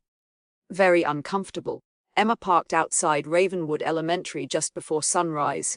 She climbed out of her car, carrying lesson plans and a tote bag filled with library books. Before she reached the front entrance, someone called her name. Miss Collins. She turned. Mrs. Sandra Mitchell hurried across the parking lot. Sandra was the mother of one of Emma's quieter students, Ethan. Emma smiled politely. Good morning. Sandra looked embarrassed. I owe you an apology. Emma had heard those words several times over the past week, but they still surprised her. You don't owe me anything. I do. Sandra looked down. I believed everything I read online. Emma remained silent. Sandra continued. Last Thursday, Ethan forgot his inhaler. Emma remembered immediately. He started having trouble breathing. You stayed with him until I got there. Sandra nodded, tears filling her eyes. I realized something afterward. Emma waited. The woman people were calling selfish was sitting on the floor calming my son while I was driving here. Sandra wiped her eyes. I'm sorry. Emma smiled warmly. We all get things wrong sometimes. Sandra laughed softly. I hope you'll forgive me. I already have. As Sandra walked away, Linda Foster watched from the school entrance. You're winning people over one conversation at a time. Emma shook her head. I'm not trying to. I know. That's why it's working. At the sheriff's office, Daniel received an unexpected visitor. Mayor Carl Simmons. He walked into the lobby wearing an expensive navy suit and a practiced smile. Sarah looked toward Daniel's office. He's here to see you. Daniel stepped outside. Carl. Daniel. What can I do for you? Carl smiled pleasantly. I thought perhaps we should talk. Daniel nodded toward his office. Once the door closed, Carl remained standing. I'll get straight to the point. I appreciate that. The Carl folded his hands. This campaign has become unpleasant. Daniel almost laughed. You noticed? Carl ignored the remark. We're both respected men. We both love Ravenwood. I think we owe it to the town to keep things civil. Daniel studied him. I agree. Carl smiled. Excellent. So perhaps you should consider stepping away from your friendship with Miss Collins until after the election. The room became very quiet. Daniel stood slowly. I'd like you to repeat that. Carl smiled confidently. I'm only suggesting. I heard the suggestion. Daniel walked around his desk. You want me to organize my personal life around your campaign. I'm thinking about the town. No. Daniel's voice remained calm. You're thinking about winning. Carl's smile disappeared. Daniel continued. I've spent 20 years serving this town. I've attended funerals, delivered death notifications, helped children who've lost parents. I've never once asked whether helping someone would improve my polling numbers. Carl's jaw tightened. This election isn't over. No. Daniel nodded. It isn't. Carl walked toward the door before stopping. You know, people admire you. Daniel said nothing. They'd hate to discover you're only human. The door closed behind him. Mike Hansen had been walking down the hallway just in time to see Carl leave. What did he want? Daniel looked toward the window. He wanted me to be afraid. Worried. Daniel smiled faintly. Not anymore. Tuesday evening brought the annual candidates forum. Every election year, the Ravenwood Chamber of Commerce hosted a public debate inside the high school auditorium. Nearly every seat was filled. Business owners, teachers, farmers, retirees, students home from college.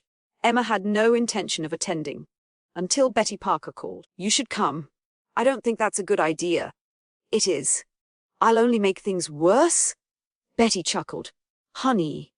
Sometimes simply showing up reminds people you're a real person. Emma wasn't convinced. But somehow, she found herself walking into the auditorium 15 minutes before the debate began. She quietly took a seat in the very last row. She hoped nobody would notice. She was wrong. Whispers spread almost immediately. That's her. The teacher. Emma Collins. She kept her eyes on the stage, pretending not to hear. Daniel spotted her before the debate even started.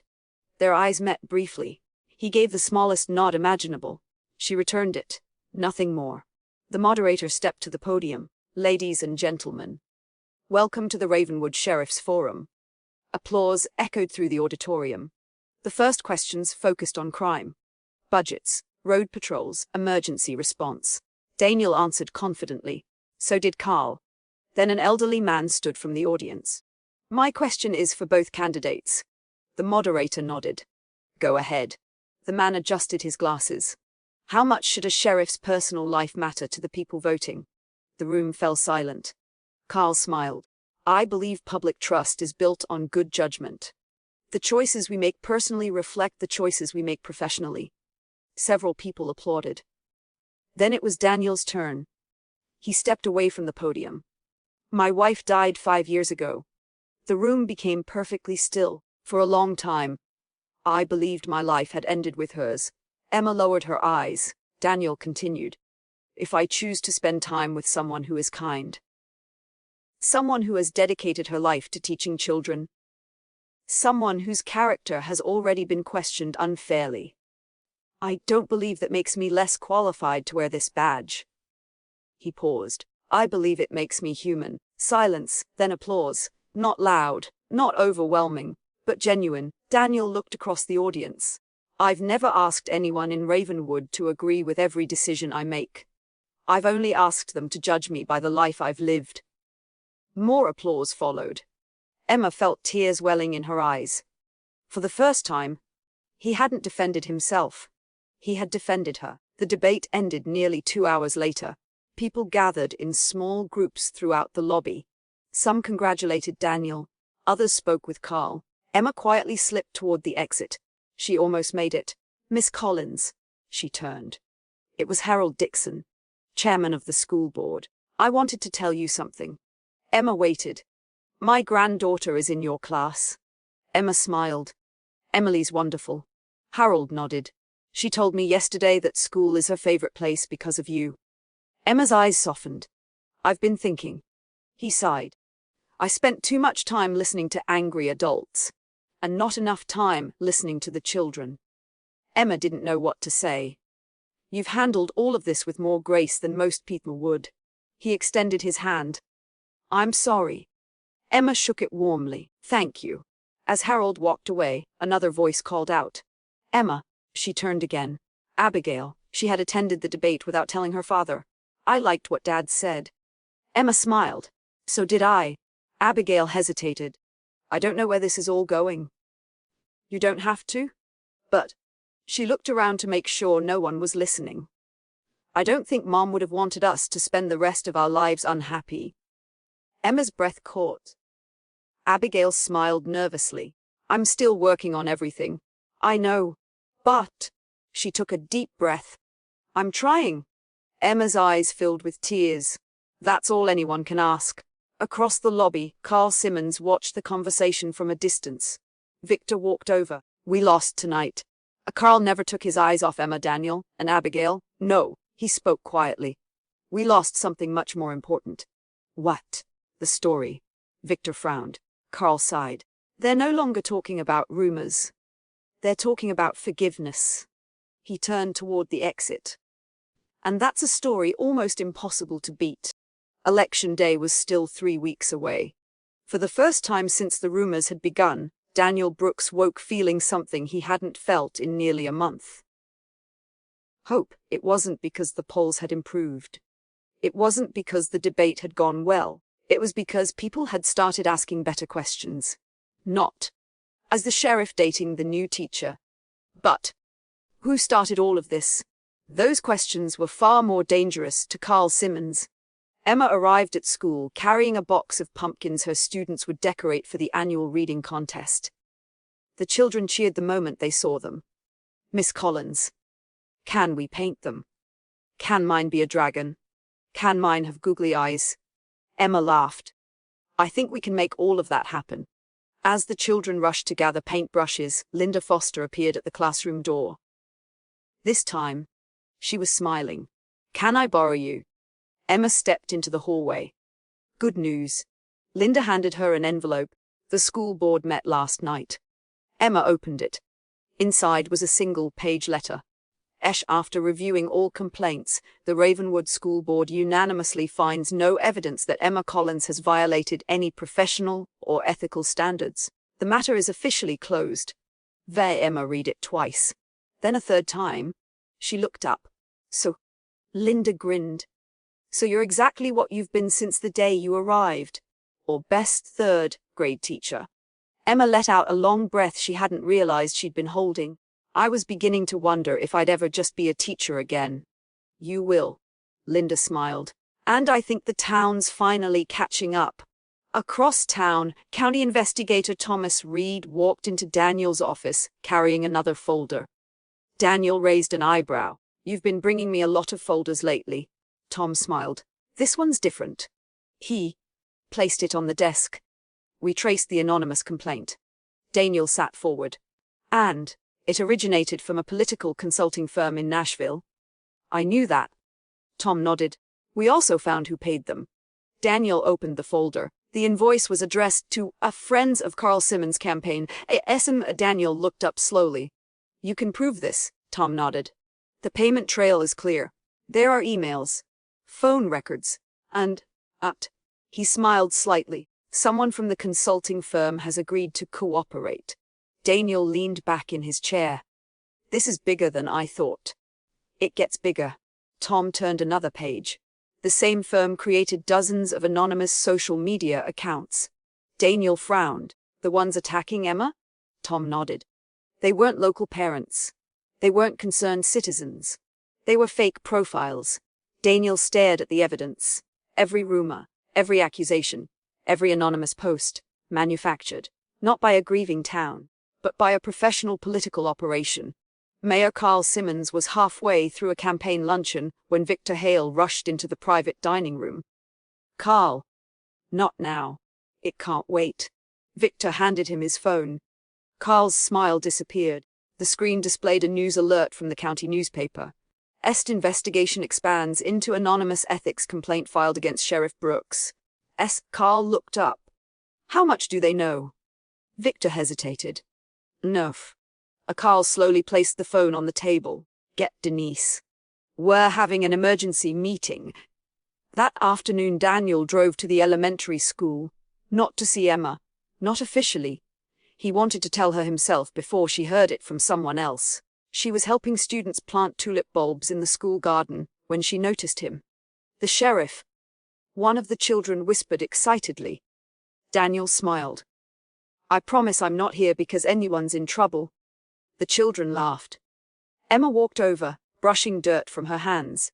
Everything all right. Better than all right. She noticed the expression on his face. What happened? Daniel handed her the folder. She skimmed the first page, then the second. Her eyes widened. They made all of this up. He nodded. Not everyone, but enough people to make it spread.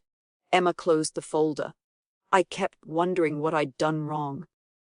You didn't do anything. I know that now. Daniel looked toward the children laughing in the garden. I'm sorry you had to go through this. Emma smiled gently. If this is finally over, Maybe it brought us somewhere we were supposed to be. Daniel looked at her. I think it did. Just then, Miss Collins. Tyler ran to him carrying a tiny flower bulb. I planted mine. Emma knelt beside him. I bet it'll be beautiful in the spring. Tyler looked up at Daniel. My grandma says flowers always come back. Daniel smiled. They usually do. Tyler thought about that for a second. So do good people. Daniel looked at Emma before answering. I believe they do. That evening the county newspaper released its biggest story of the year. Not about Daniel. Not about Emma. About the campaign. Documents connected anonymous attacks against the sheriff to consultants hired by Carl Simmons' campaign. The article spread through Ravenwood faster than any rumor ever had. Only this time, the truth was traveling. Carl sat alone in his office, after everyone else had gone home. The campaign headquarters felt strangely empty. Denise Walker stood near the doorway. You need to make a statement. Carl stared out the window. They'll think I approved it. You did. He closed his eyes. I approved winning. I didn't approve getting caught. Denise shook her head. There's a difference.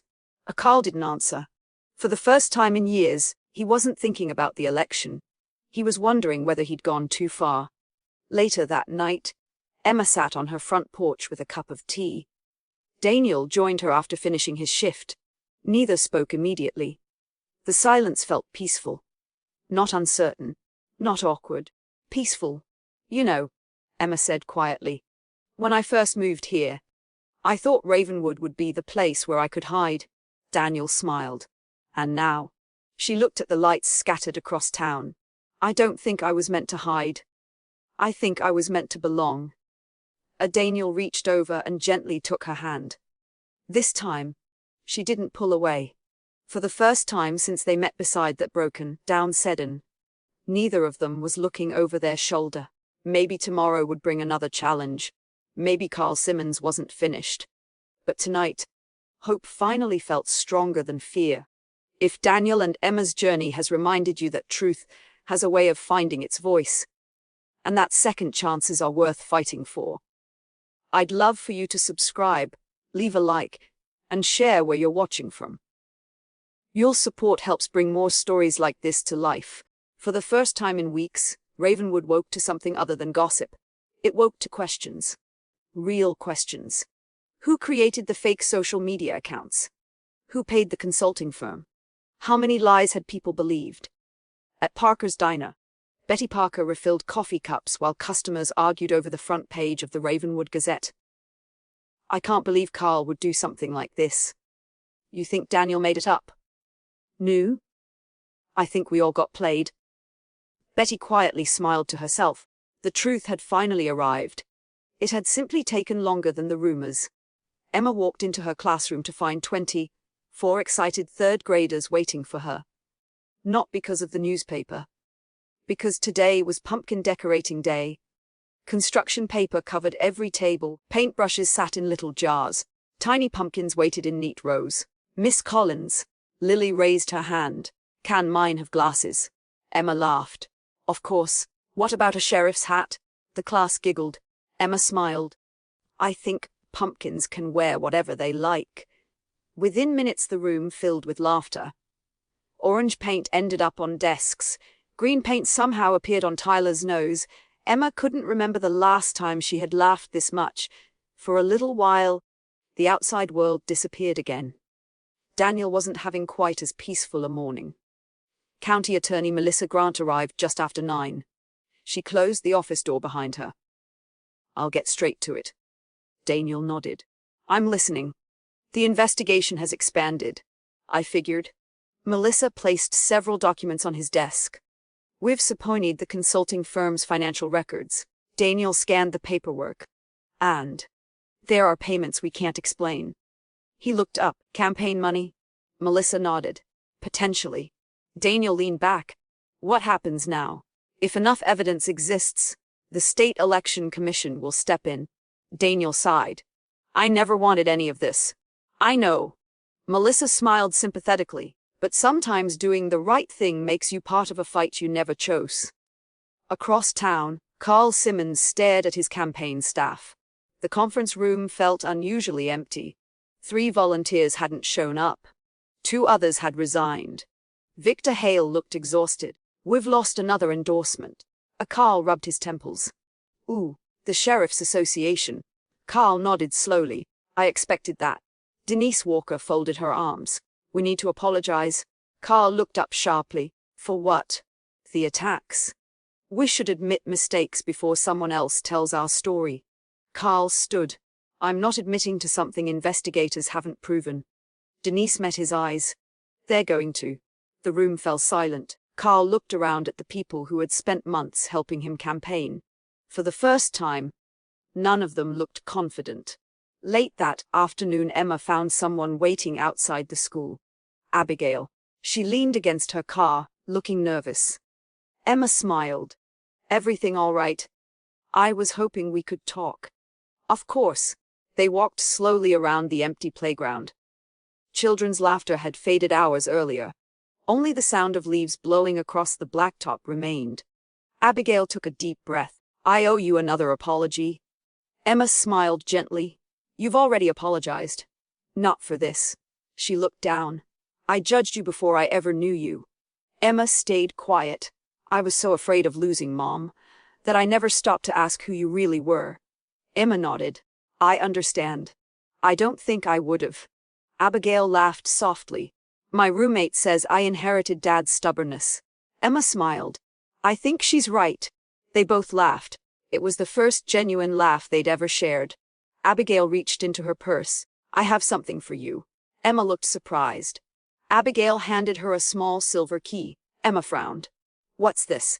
"It's the spare key to Dad's house." Emma blinked. "I can't take this." "I know." Abigail smiled. "But someday, I hope you will." Emma's eyes immediately filled with tears. "This feels too soon." Abigail nodded. "It is, but I wanted you to know." She smiled through watery eyes.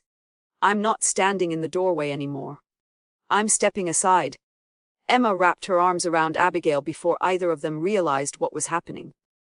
For several long seconds, neither spoke. Sometimes forgiveness didn't arrive with speeches. Sometimes it arrived with a hug. That evening Daniel was repairing the old porch swing when Abigail pulled into the driveway. "You've been busy." Daniel smiled. The swing squeaked. "It always squeaks." "I know." "I was running out of excuses." Abigail laughed. She walked onto the porch. "I saw Emma today." Daniel looked up. "How'd it go?" "I gave her something." "What?" "The spare house key." Daniel nearly dropped the wrench. "You what?" Abigail smiled. "Relax. I told her not to use it." "Yet." Daniel stared at his daughter. "You've changed." She looked toward the sunset. "I've been thinking about Mom." She nodded. "I realized something." Daniel waited. "I've been protecting memories, not people." He set the wrench aside. "What do you mean?" "I kept acting like loving Emma meant loving Mom less." She smiled sadly. "But love doesn't work like that." Daniel felt tears sting his eyes. "No, it doesn't." Abigail leaned her head against his shoulder. "I miss her every day."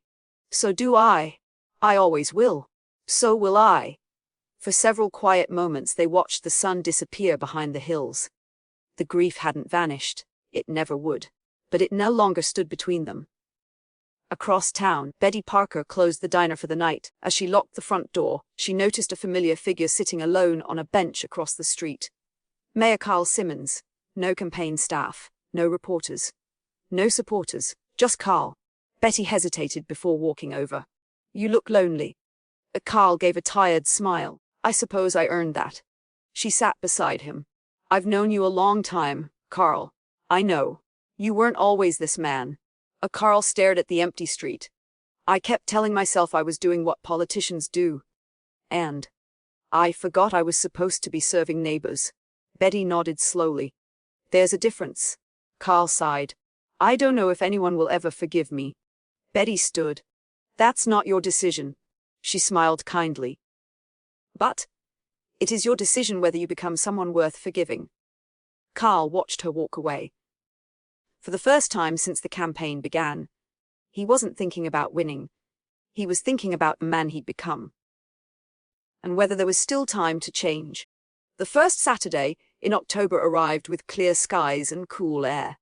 For the first time in nearly a month, Emma wasn't dreading leaving her house. She opened her front door and found another pie sitting on the porch. This one had a handwritten note tucked beneath the plate. "We're glad you stayed. The Millers." Emma smiled. It was the 5th pie she'd received since moving to Ravenwood. She was beginning to think this town measured forgiveness in homemade desserts. Across town, Daniel was washing his patrol SUV when Mike Hansen walked into the driveway carrying 2 coffees. "I figured you could use this." Daniel accepted one. "Thanks." Mike leaned against the truck. "You've noticed." "Noticed what?" "The town."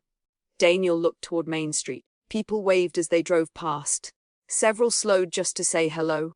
A farmer honked his truck horn. Mrs. Jenkins from the flower shop lifted a hand from across the street. Daniel smiled. "They're coming back." Mike nodded. "I don't think they ever left. They just got confused." Daniel laughed softly. "I suppose we all do sometimes."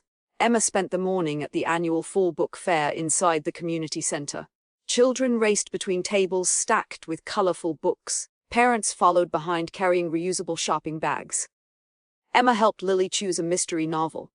Tyler proudly held up a book about dinosaurs. "This one's got fossils?" Emma laughed. "I think that's perfect for you." As she turned toward another display, she nearly bumped into Harold Dixon. The chairman of the school board smiled sheepishly. "I've been looking for you." Emma smiled. "Good morning." He handed her a folded envelope. "What's this?" "Our annual Teacher of the Year nomination forms." Emma blinked. "I've only been here a month." "I know." He smiled warmly. 3 teachers already nominated you." Emma stared at him. "Ooh." Harold laughed. "We're not allowed to say." Emma couldn't believe it. A month ago, she shook her head. "I thought people wanted me fired." Harold nodded. "Turns out, most of them just needed to know who you really were." That afternoon, Daniel stopped by the book fair after finishing a neighborhood watch meeting. The moment he walked inside, 6 children surrounded him. "Sheriff Brooks, look at my book!" "Can we see your badge?" Daniel laughed. "One at a time." Emma watched from across the room. Linda Foster stepped beside her. "He really loves kids." Emma smiled. "They love him too." Linda looked at Emma.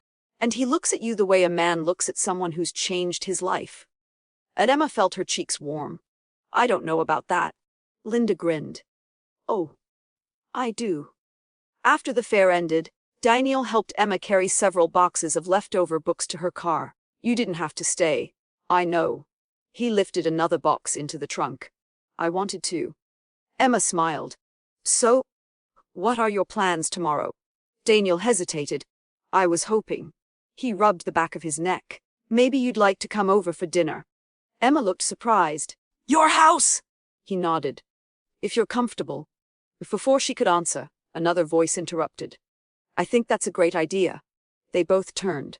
Abigail stood beside her own car, arms folded with a mischievous smile. Daniel laughed. "Were you eavesdropping?" "I wasn't trying to." Emma smiled. "I'd love to." Abigail nodded approvingly. "Good, because I already told Grandma we'd have company."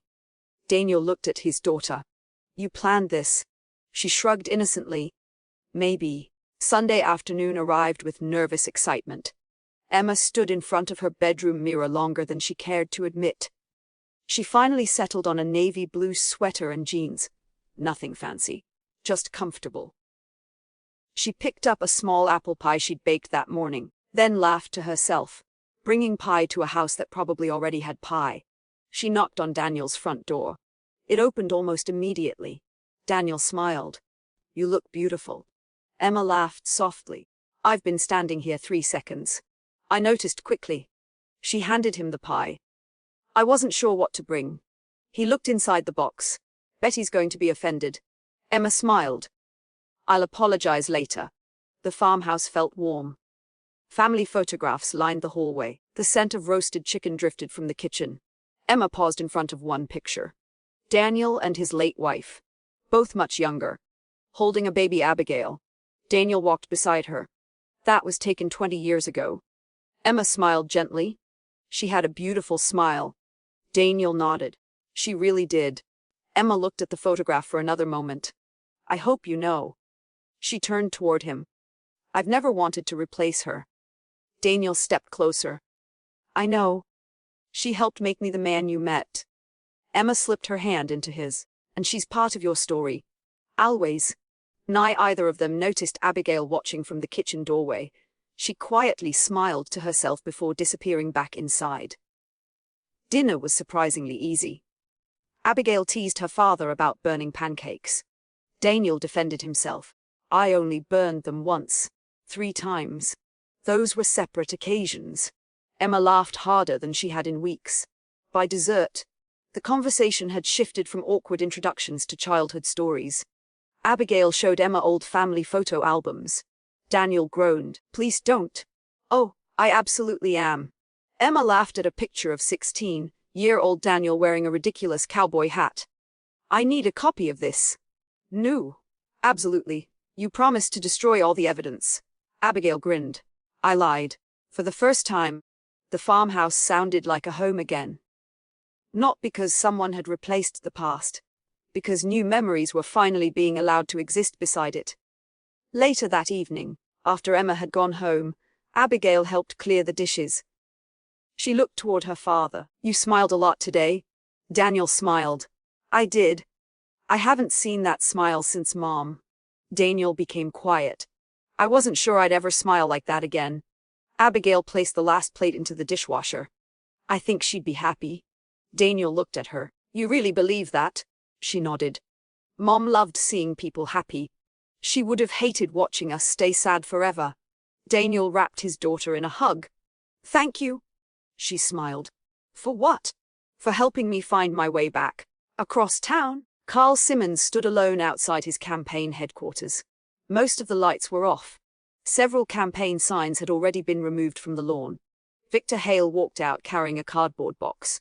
I resigned. Carl nodded slowly. I figured. Victor hesitated. For what it's worth. I think you could have won. Carl looked surprised. Really? Victor nodded. If you talked about your ideas instead of attacking Daniel. The Carl watched him leave. The words stayed with him long after Victor's car disappeared. For weeks he'd been fighting a man. He should have been fighting for a town. Sometimes. The hardest lesson arrived only after it was too late. Monday morning began with an unexpected phone call. Emma was pouring cereal into a bowl when her cell phone rang. The caller ID read a Saxon's unknown number. She almost ignored it. Instead, she answered. Hello, is this Emma Collins? Yes, my name is Rebecca Lawson. Emma frowned. I'm an investigative reporter with Channel 8 News in Nashville. Emma immediately felt her stomach tighten. I'm not interested in doing interviews. I understand. Rebecca paused. But I think you'll want to hear why I'm calling. Emma remained silent. We've been investigating the consulting firm hired by Carl Simmons' campaign. Emma slowly sat down. What about it? They've done this before. Emma frowned. What do you mean? In 3 different counties. Rebecca continued. They create anonymous social media accounts. They manufacture local outrage. They feed stories to community newspapers. They've ruined reputations before. Emma closed her eyes. So none of this was really about me. No. It could have been anyone standing beside Sheriff Brooks. Rebecca's voice softened. But there's something else. Emma waited. The consulting firm requested a background investigation on you. Her heart skipped. They found your testimony in the child welfare case. Emma gripped the phone tighter. They knew. Yes. They deliberately chose not to release it. Emma frowned. Why? Because it would have made you sympathetic. Rebecca sighed. They wanted people to see you as an opportunist, not a hero.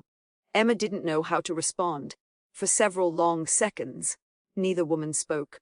Finally, Rebecca asked, if the investigation becomes public, would you be willing to tell your story?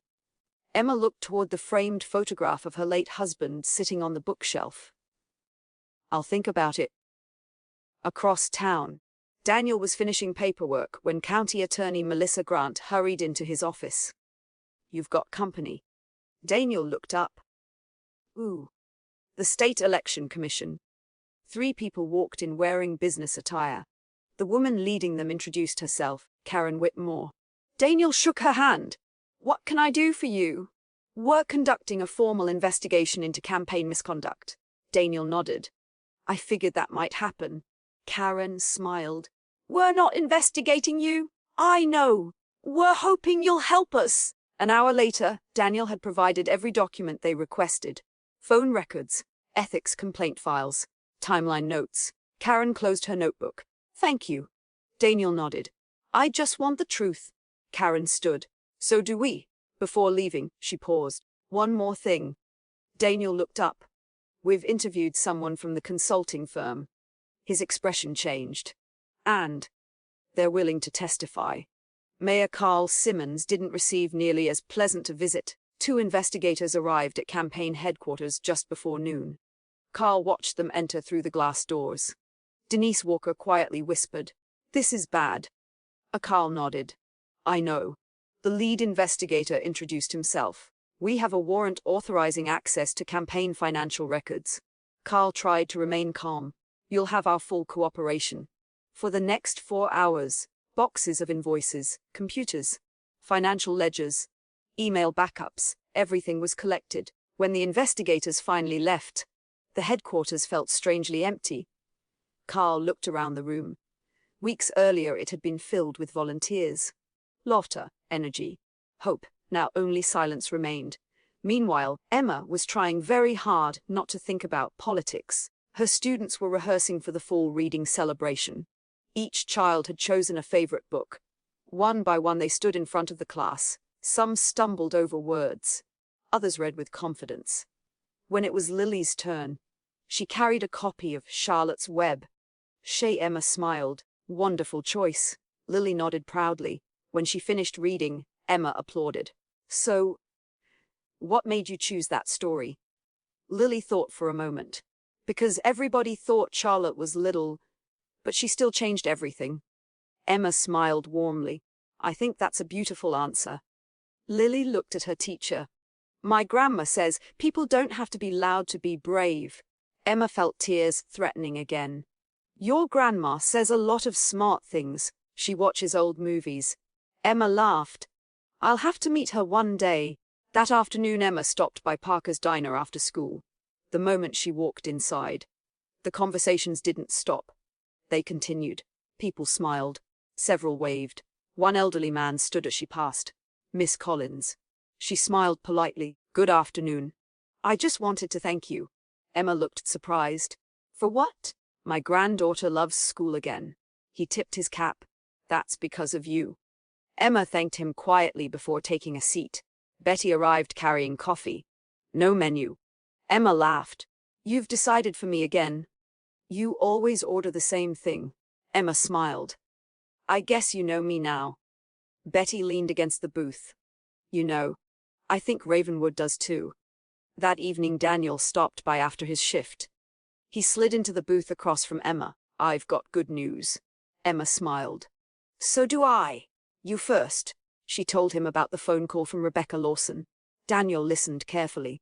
When she finished, he nodded. I think you should tell your story. Emma looked uncertain. I've spent years trying to forget it. I know. But maybe someone else needs to hear it. She looked out the diner window. I'm afraid people will think I'm doing it for attention. The Daniel smiled gently. The people who know you won't. She smiled back. What's your good news? Daniel leaned forward. The consulting firm's employee is cooperating. Emma blinked. They're actually talking. They are. And if everything they're saying is true, he smiled for the first time all day. Carl Simmons won't be able to hide behind anonymous rumors anymore. Later that night, Abigail sat alone in her dorm room. Her roommate, Sophie, glanced up from her laptop. You've been smiling at your phone all evening. Abigail laughed. My dad sent me a picture. Of what? What? Sophie leaned over. Emma stood in her classroom wearing a paper pumpkin hat one of the students had made for her. Paint covered one sleeve of her sweater. She was laughing so hard her eyes were closed. Sophie's smile widened. She looks happy. Abigail nodded. So does Dad. She looked at the picture for another moment. A month earlier, seeing them together would have broken her heart. Now, it gave her hope. She quietly typed a text message. Tell Emma I miss her hot chocolate. A few seconds later Daniel replied. You can tell her yourself this weekend. She's making dinner. Abigail smiled. Without thinking, she texted back. Tell her I'll bring dessert. It was the first time she'd invited herself, and somehow it felt exactly right. By Wednesday morning, the investigation had become the biggest story in the county. News trucks returned to Ravenwood. Reporters gathered outside the courthouse. But something had changed. This time, they weren't chasing Emma Collins. They were chasing Carl Simmons. Emma unlocked her classroom just as the morning sun spilled through the windows. She'd barely hung her coat when there was another knock. Principal Linda Foster stepped inside. You have visitors. Emma looked toward the hallway. I told the reporters I'm not giving interviews. It's not reporters. Linda smiled. It's your class from 8 years ago. Emma blinked. What? Before Linda could explain, 3 young adults walked into the classroom. They were in their early 20s now. For a moment Emma simply stared. Then one of them smiled. Miss Collins. Emma covered her mouth. Josh. The young man laughed. You remembered? Of course I remembered. Beside him stood a young woman with curly blonde hair. And you're Emily. Emily nodded. You taught me to read. Emma smiled. You already knew how to read. Emily laughed. You taught me to believe I could. The third visitor stepped forward. I'm Mason. Emma looked closer. You used to hate math. I still do. The room filled with laughter. Linda quietly stepped back into the hallway, giving them privacy. Josh looked around the classroom. It hasn't changed much. Emma smiled. I guess I haven't either. Emily shook her head. Oh, you've changed. You're even better. Emma looked confused. What brings you all here? Josh reached into his backpack and handed her a folded newspaper. The front page carried another story about the campaign investigation. We saw everything that's been happening. Emily nodded. And we wanted you to remember something. Emma waited. You've spent your whole life helping people. Mason smiled. So we figured it was our turn. Emma looked at the 3 former students standing in front of her. Children she'd once worried about. Children who had grown into adults. None of them cared about rumors. They remembered kindness. Nothing else. That afternoon Daniel received a phone call from Rebecca Lawson. The reporter. Mike asked. Daniel nodded before answering. This is Sheriff Brooks. Rebecca Lawson. I was hoping to speak with you. I'm listening. I interviewed several people in Nashville. Daniel leaned back. What did you find? They all told the same story. Rebecca paused. They said Emma Collins saved careers. Daniel frowned. I thought she lost hers. She did. But because she testified, new safeguards were introduced. Teachers received better reporting procedures. Dozens of children were removed from dangerous situations. Daniel smiled quietly. That sounds like Emma. It does. Rebecca hesitated. She's still refusing interviews. I know. I don't think she's hiding. No. Daniel looked out the office window. She's just never believed her own story mattered. That evening Abigail drove home from college. She found Emma in the Brooks kitchen helping prepare dinner. You really are making lasagna. Emma laughed. I promised. Abigail set a chocolate cake on the counter. I brought dessert. Daniel walked in carrying a basket of fresh vegetables from the garden. I suddenly feel underprepared. Emma smiled. You grew tomatoes. I suppose that's something. It definitely counts. Dinner felt easy now. Natural. They laughed over old family stories. Abigail shared embarrassing pictures of Daniel from high school. Emma nearly spilled her iced tea laughing. I can't believe you had that haircut. Daniel groaned. It was the 90s. There are no excuses. They laughed even harder. Later, while Daniel washed dishes, Abigail helped Emma put leftovers into containers. Quietly, she asked, Can I tell you something? Of course. I was angry with you. Because I thought you were taking something away from me. Emma listened. But you haven't. Abigail looked toward the family room where Daniel was humming while drying plates. You gave me my dad back. Emma's eyes filled with tears. I don't know what to say. You don't have to. Abigail smiled. I just thought you deserved to hear it. For a long moment they simply hugged. Neither noticed Daniel standing quietly in the doorway. He didn't interrupt. Some moments were too important. Across town, a Carl Simmons sat alone inside campaign headquarters. Most of the furniture had already been removed. Volunteer signs leaned against empty walls. Denise Walker placed another envelope on the desk. What now? The Carl asked. Another resignation. He nodded slowly. Anyone left? You. Carl looked around the nearly empty office. I wanted to help this town. Denise sighed. I believe you. So where did I go wrong? She answered honestly. You stopped trying to convince people you were better. You started trying to convince them Daniel was worse. The Carl closed his eyes. There was no argument. Because she was right. The following afternoon, Rebecca Lawson arrived in Ravenwood. She wasn't carrying a camera, only a notebook. She knocked on Emma's classroom door after school. Emma opened it cautiously. I thought I said no interviews.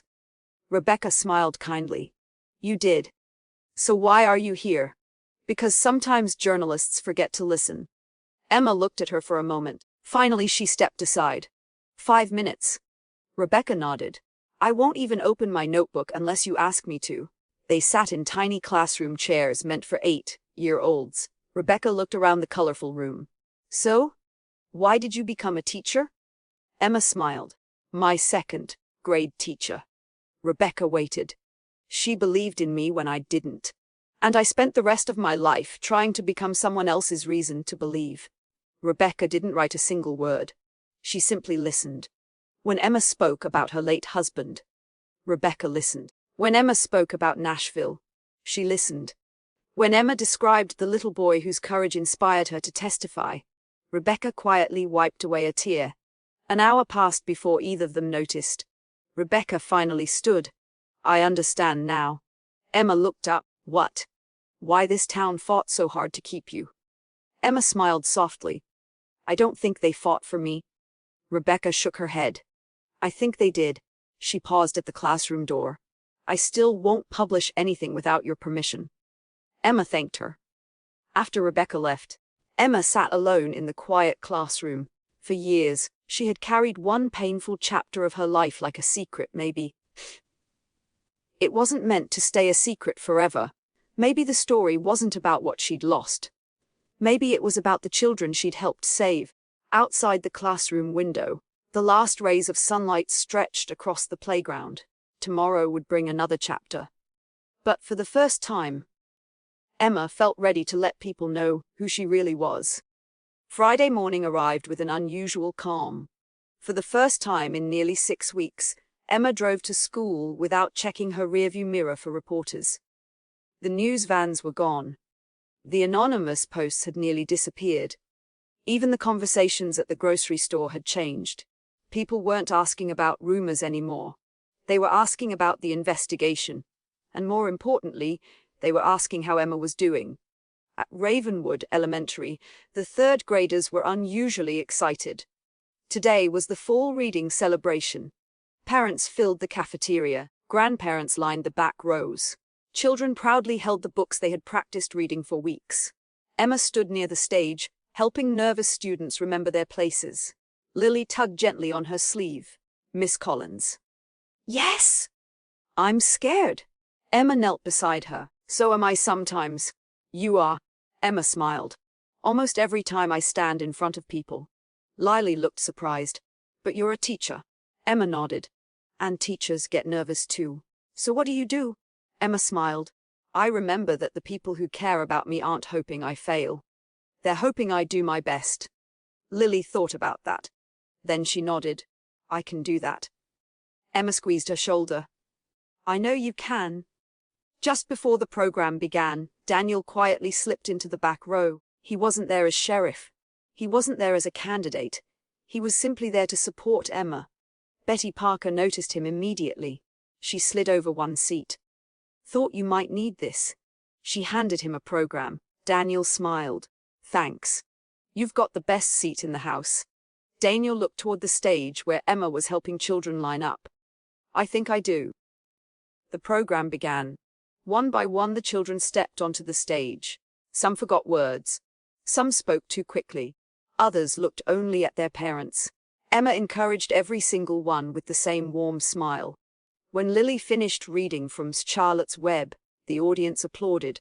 She hurried off the stage and threw her arms around Emma. I didn't mess up. Emma laughed. You were wonderful. At that moment, Rebecca Lawson quietly raised her camera. Not toward Emma, toward Lily hugging her teacher. She lowered it almost immediately. That single image said more than any interview ever could. After the celebration ended, parents gathered in small groups. Sandra Mitchell walked onto the stage carrying a small envelope. Miss Collins. Emma looked up. Yes. Sandra smiled. We all signed this. Emma opened the envelope. Inside was a handwritten card. Every parent in her class had signed it. Across the front were simple words. Thank you for loving our children. S. Emma had to blink several times before she could read the names. 24 families. Every single one. Linda Foster stepped beside her. I think you earned that. Emma whispered. I don't deserve this. Linda smiled. That's exactly why you do. Later that afternoon, Rebecca met Daniel outside the courthouse. I've made a decision. Daniel looked at her. About the story. She nodded. I'm not writing about the campaign. Daniel seemed surprised. Why not? Because campaigns end. She looked toward the elementary school. But people like Emma Collins leave something behind that lasts much longer. Daniel smiled. What are you writing? Rebecca handed him a draft headline. He read it silently, then looked back at her. The headline simply said, The Teacher Who Chose Children Over Her Career. Daniel smiled. That's the real story. I think so too. Across town, Carl Simmons watched the evening news from his office. Rebecca's report had just aired. It wasn't about politics. It wasn't about investigations. It was about Emma. Former students, parents, teachers, child advocates from Nashville. One after another they described the woman she'd always been. Quietly courageous, patient, kind. The segment ended with a photograph of Emma laughing with her students in the school garden. Carl switched off the television. For several minutes, he simply sat in silence. Then he reached into his desk drawer and removed a blank sheet of paper. He uncapped a pen. Slowly, he began writing. Not another campaign speech. A letter. That evening Daniel stopped by Emma's house. She opened the door holding the thank you card. I've read it 6 times. Daniel smiled. I was hoping you'd show me. She handed it to him. He slowly read every signature, every handwritten note. One message caught his attention. Thank you for believing in our children before they believed in themselves. Daniel looked up. They see you. Emma smiled through tears. I finally believe that. He reached into his jacket pocket. I brought something too. What is it? He handed her a folded newspaper. Rebecca's story had already been published online. Emma stared at the headline, then slowly read the article. There were no dramatic accusations, no political commentary, only the story of a teacher who had spent her life protecting children. When she reached the end, she quietly folded the paper. I spent years wishing people would forget what happened. Daniel stepped closer. And now? She smiled. Now I hope one little girl somewhere reads this and learns that doing the right thing is worth the cost. Daniel gently brushed a loose strand of hair behind her ear. Think she will. Before either of them could say another word, there was another knock at the front door. Emma opened it. Standing on the porch was Carl Simmons. He wasn't wearing a suit. He wasn't carrying campaign flyers. Only a sealed envelope. I won't stay long. Emma looked surprised. Carl. He nodded. I came to apologize. Daniel stepped forward instinctively. Carl raised a hand. I'm not here to argue. He looked directly at Emma. I believed winning mattered more than people. His voice cracked slightly. I was wrong. He handed her the envelope. It's a public apology. I've already sent copies to the newspaper and every television station covering the election. Emma looked down at it but didn't open it. Carl continued. I can't undo what I did, but I can stop pretending someone else is responsible. For a long moment, no one spoke. Finally, Emma said quietly, I hope you mean every word. Carl nodded. I do. Then, without waiting for forgiveness, he turned and walked back toward his car. Daniel watched him leave. You believe him? Emma looked at the unopened envelope in her hands. I don't know. She glanced toward the street where Carl's taillights disappeared into the darkness. But I think he finally believes himself. As the night settled over Ravenwood, one chapter was coming to an end. The election was only days away. The truth was finally out, and for the first time since Emma's car had broken down on that rainy morning, the future no longer felt uncertain. It felt possible. Election day arrived before sunrise. The streets of Ravenwood were already busy. Campaign volunteers placed signs near polling locations. Local reporters stood outside City Hall. Neighbors greeted one another with coffee cups in hand. For weeks, the election had been all anyone talked about. Now, the talking was almost over. It was time for the town to decide. Daniel woke before his alarm. He sat on the edge of his bed for several minutes, staring out the bedroom window. The campaign had consumed nearly 2 months of his life. He thought about everything that had happened. The rumors, the investigations, the attacks, the unexpected kindness. And Emma, especially Emma. A gentle knock interrupted his thoughts. Come in. Abigail stepped inside carrying 2 mugs of coffee. I figured you wouldn't be sleeping. Daniel smiled. You figured correctly. She handed him a mug before sitting beside him. Nervous. A little. She laughed. I've never seen you nervous. I usually hide it better. They both smiled. Then Abigail became serious. No matter what happens today, you already won. Daniel looked at her. How do you figure? You got your life back. He quietly nodded. I suppose I did. Emma spent the morning exactly where she wanted to be. In her classroom. The election wasn't something she could control, but she could help 24 children learn something new. That was enough. The students could sense something unusual in town. Tyler raised his hand. Miss Collins. Yes. Why are there so many cameras outside? Emma smiled. Today is an important day for grown-ups. Like Christmas. The class laughed. Not exactly. People are choosing who they want to help lead the town. Lily frowned thoughtfully. So, everybody gets a turn? They do. Lily smiled. That sounds fair.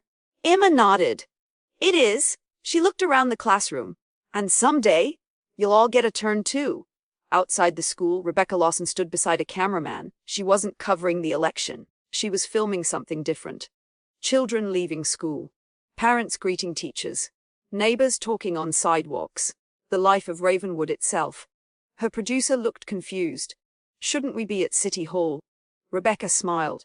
This election isn't really about politics anymore. It's about a community. At noon, Daniel cast his vote. He entered the polling station alone. No reporters followed him inside. No campaign staff surrounded him. Just another citizen exercising his right to vote. Mrs. Eleanor Miller greeted him at the registration table. Good afternoon, Sheriff. Good afternoon. She smiled warmly. I won't ask who you voted for. Daniel laughed. I appreciate that, but I will tell you something. He looked at her. I'm proud of the way you handled yourself. Daniel thanked her quietly. Sometimes, the simplest compliments carried the greatest weight. Across town, Carl Simmons also entered a polling station. People noticed. Some nodded politely. Others simply continued with their conversations. Carl understood. Respect wasn't something you demanded. It was something you earned back. One decision at a time. After voting, he stepped outside and found Daniel waiting near the parking lot. Neither had planned the meeting. For a moment, neither spoke. Finally, Carl extended his hand. I meant what I wrote. Daniel looked at the offered hand, then shook it. I know. Carl nodded. I hope the town heals. Daniel answered honestly. So do I. There were no photographers, no speeches. Just 2 men choosing not to remain enemies. By 6 o'clock that evening, the polls closed. City Hall quickly filled with reporters, volunteers, and residents. Emma hadn't planned on attending. She preferred watching from home. But Betty Parker had other ideas. Absolutely not. Emma laughed as Betty practically pushed her through the front doors. This town has talked about you for 2 months. You're not hiding in your living room tonight. Inside, the atmosphere buzzed with nervous excitement. Abigail hurried over and hugged Emma. I'm glad you came. So am I. Daniel spotted them from across the room. For a brief second, the noise disappeared. He smiled. Emma smiled back. Neither needed words. The election commissioner stepped to the microphone. The unofficial results are now ready. The room fell silent. Every camera pointed toward the stage. Every conversation stopped. The commissioner unfolded a sheet of paper. For the office of sheriff. A long pause. Daniel Brooks. Applause erupted, receiving 68% of the vote. The room exploded with cheers. Daniel closed his eyes briefly, not in celebration.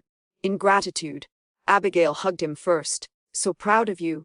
Then Mike Hansen shook his hand. You earned every vote. Finally, Daniel walked toward Emma.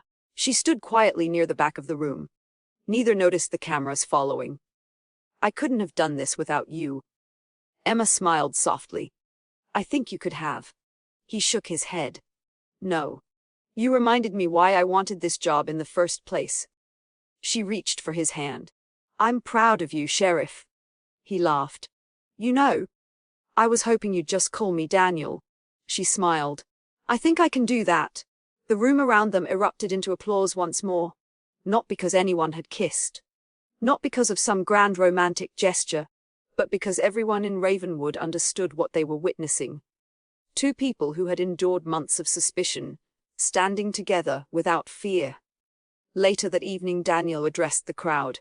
He stood behind the podium, looking at familiar faces. Friends, neighbors, families. He took a deep breath. When I first decided to run again, I thought leadership meant always having the right answers. He smiled toward Emma. I've learned something different. Leadership also means admitting when you need people. It means listening. It means choosing kindness, even when it's harder. He looked across the room. This town gave me far more grace than I deserved. And I promised to spend the next 4 years earning it. The applause lasted nearly a full minute. After the celebration ended, Rebecca Lawson approached Emma. I won't keep you long. Emma smiled. What is it? Rebecca handed her a small envelope. Inside was a printed letter. The State Child Advocacy Association. Emma looked confused. They saw the story. Rebecca smiled.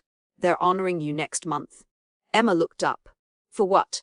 Rebecca answered simply. For a lifetime of protecting children. Emma stared at the letter. She had spent years believing that chapter of her life had ended in failure. Tonight, she realized it had only been the beginning. As Daniel gently took her hand, Emma looked around the room. Ravenwood no longer felt like the town where strangers had judged her. It felt like home. The Monday after the election felt different. Not because Ravenwood had elected its sheriff, but because life had finally returned to normal. School buses rolled through quiet neighborhoods. The diner filled with its regular breakfast crowd.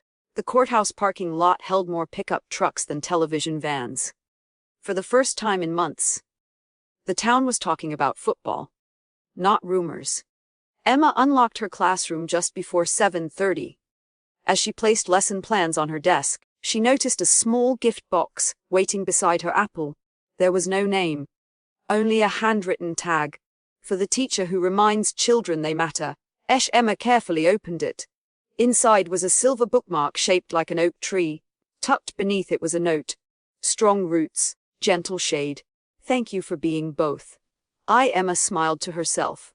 Whoever had left it understood something she had almost forgotten. Teaching wasn't measured by test scores. It was measured by lives. Daniel was finishing the morning briefing when Deputy Mike Hansen entered with a grin. There's someone asking for you. Daniel raised an eyebrow. Who? She refuses to tell me. Daniel walked into the lobby. Waiting there was a little girl holding a handmade card almost as large as she was. Her father stood beside her. The man removed his cap. Sheriff. Daniel recognized him immediately. Tom Walker. A mechanic from the edge of town. His daughter stepped forward. My teacher said thank you cards make people happy. Daniel smiled. They certainly do. She handed him the card. Across the front, written in uneven crayon letters, were the words thank you for keeping us safe. If inside. Every student from Emma's class had signed their names. Daniel laughed softly. I think Miss Collins had something to do with this. Tom smiled. She said kindness spreads if somebody starts it. Daniel looked down at the card once more. Emma had somehow managed to turn gratitude into homework. And somehow, it had worked. Later that afternoon, Emma received another visitor. This time it was Harold Dixon from the school board. He carried a thick folder. I promise this isn't paperwork. Emma laughed. That's disappointing. Harold smiled. The district has a new mentoring program. Emma nodded. I heard about it. Would like you to lead it. Emma blinked. Mech. You. She looked genuinely surprised. I've only been here a few months. Harold nodded. And in a few months you've transformed an entire classroom. He placed the folder on her desk. We have several first-year teachers starting after Christmas. They could learn a lot from you. Emma looked down at the folder. For years, she had believed her career had stalled in Nashville. Now, someone believed she could help shape the next generation of teachers. I'd be honored. Harold smiled. I was hoping you'd say that. That evening, Betty Parker insisted everyone gather at the diner. No speeches, she announced. No campaign talk. No politics. Just pie. Frank Wilson laughed. That's your solution to everything. It hasn't failed me yet. Within an hour the diner was full. Teachers, deputies, shop owners, farmers, neighbors. Emma sat beside Daniel while Abigail squeezed into the booth across from them. You know what's strange? Abigail asked. Emma smiled. What? I can't remember the last time this town felt so peaceful. Betty overheard as she carried over another pie. That's because everybody's finally too tired to argue. The table erupted with laughter. Halfway through dinner, Carl Simmons quietly walked through the front door. The conversation slowed. Not stopped, just slowed. Carl approached Betty first. I know this isn't exactly my table anymore. Betty looked at him for a long moment. Then she picked up another coffee cup. Nobody stays a stranger forever. She poured him a cup. Carl smiled gratefully. Thank you. He didn't interrupt anyone. He didn't ask for attention. He simply sat at a small table near the window. After several minutes, Daniel stood and carried his coffee over. You mind if I join you? Carl looked surprised. Not at all. For a few moments they simply watched people talking across the diner. Carl smiled faintly. I forgot this was the whole point. Daniel looked at him. What was? The town. I got so focused on winning. I forgot elections end. Daniel nodded. They do. But neighbors stay neighbors. Carl sighed. I'm thinking about stepping away from politics. Daniel didn't seem surprised. What will you do? Carl smiled for the first time in weeks. My father built furniture. I used to love working in his shop. Daniel chuckled. I've heard you're pretty good. I used to be. Maybe it's time to find out. Daniel extended his hand. I hope you do. Carl shook it, not as rivals. As two men ready to move forward. Saturday arrived bright and cool. Emma and Daniel drove to the county park just outside Ravenwood. The autumn leaves painted the hills in shades of gold, crimson, and orange. Families wandered along walking trails. Children laughed from the playground. Emma breathed deeply. I forgot how quiet life could be. Daniel smiled. I was hoping you'd remember. They walked slowly beside the lake. Neither felt the need to rush the conversation. Eventually Daniel stopped near an old wooden dock. I've been thinking. Emma looked at him. That usually means something serious. He laughed. It probably does. He reached into his jacket pocket. Emma's heart skipped, but instead of a ring, he pulled out a folded brochure. She looked confused. What is this? He handed it to her. Across the front were the words Address Ravenwood Children's Literacy Center. Emma opened it. Inside were sketches of an old vacant library building downtown. Daniel pointed to the drawings. The county received a grant. Pah!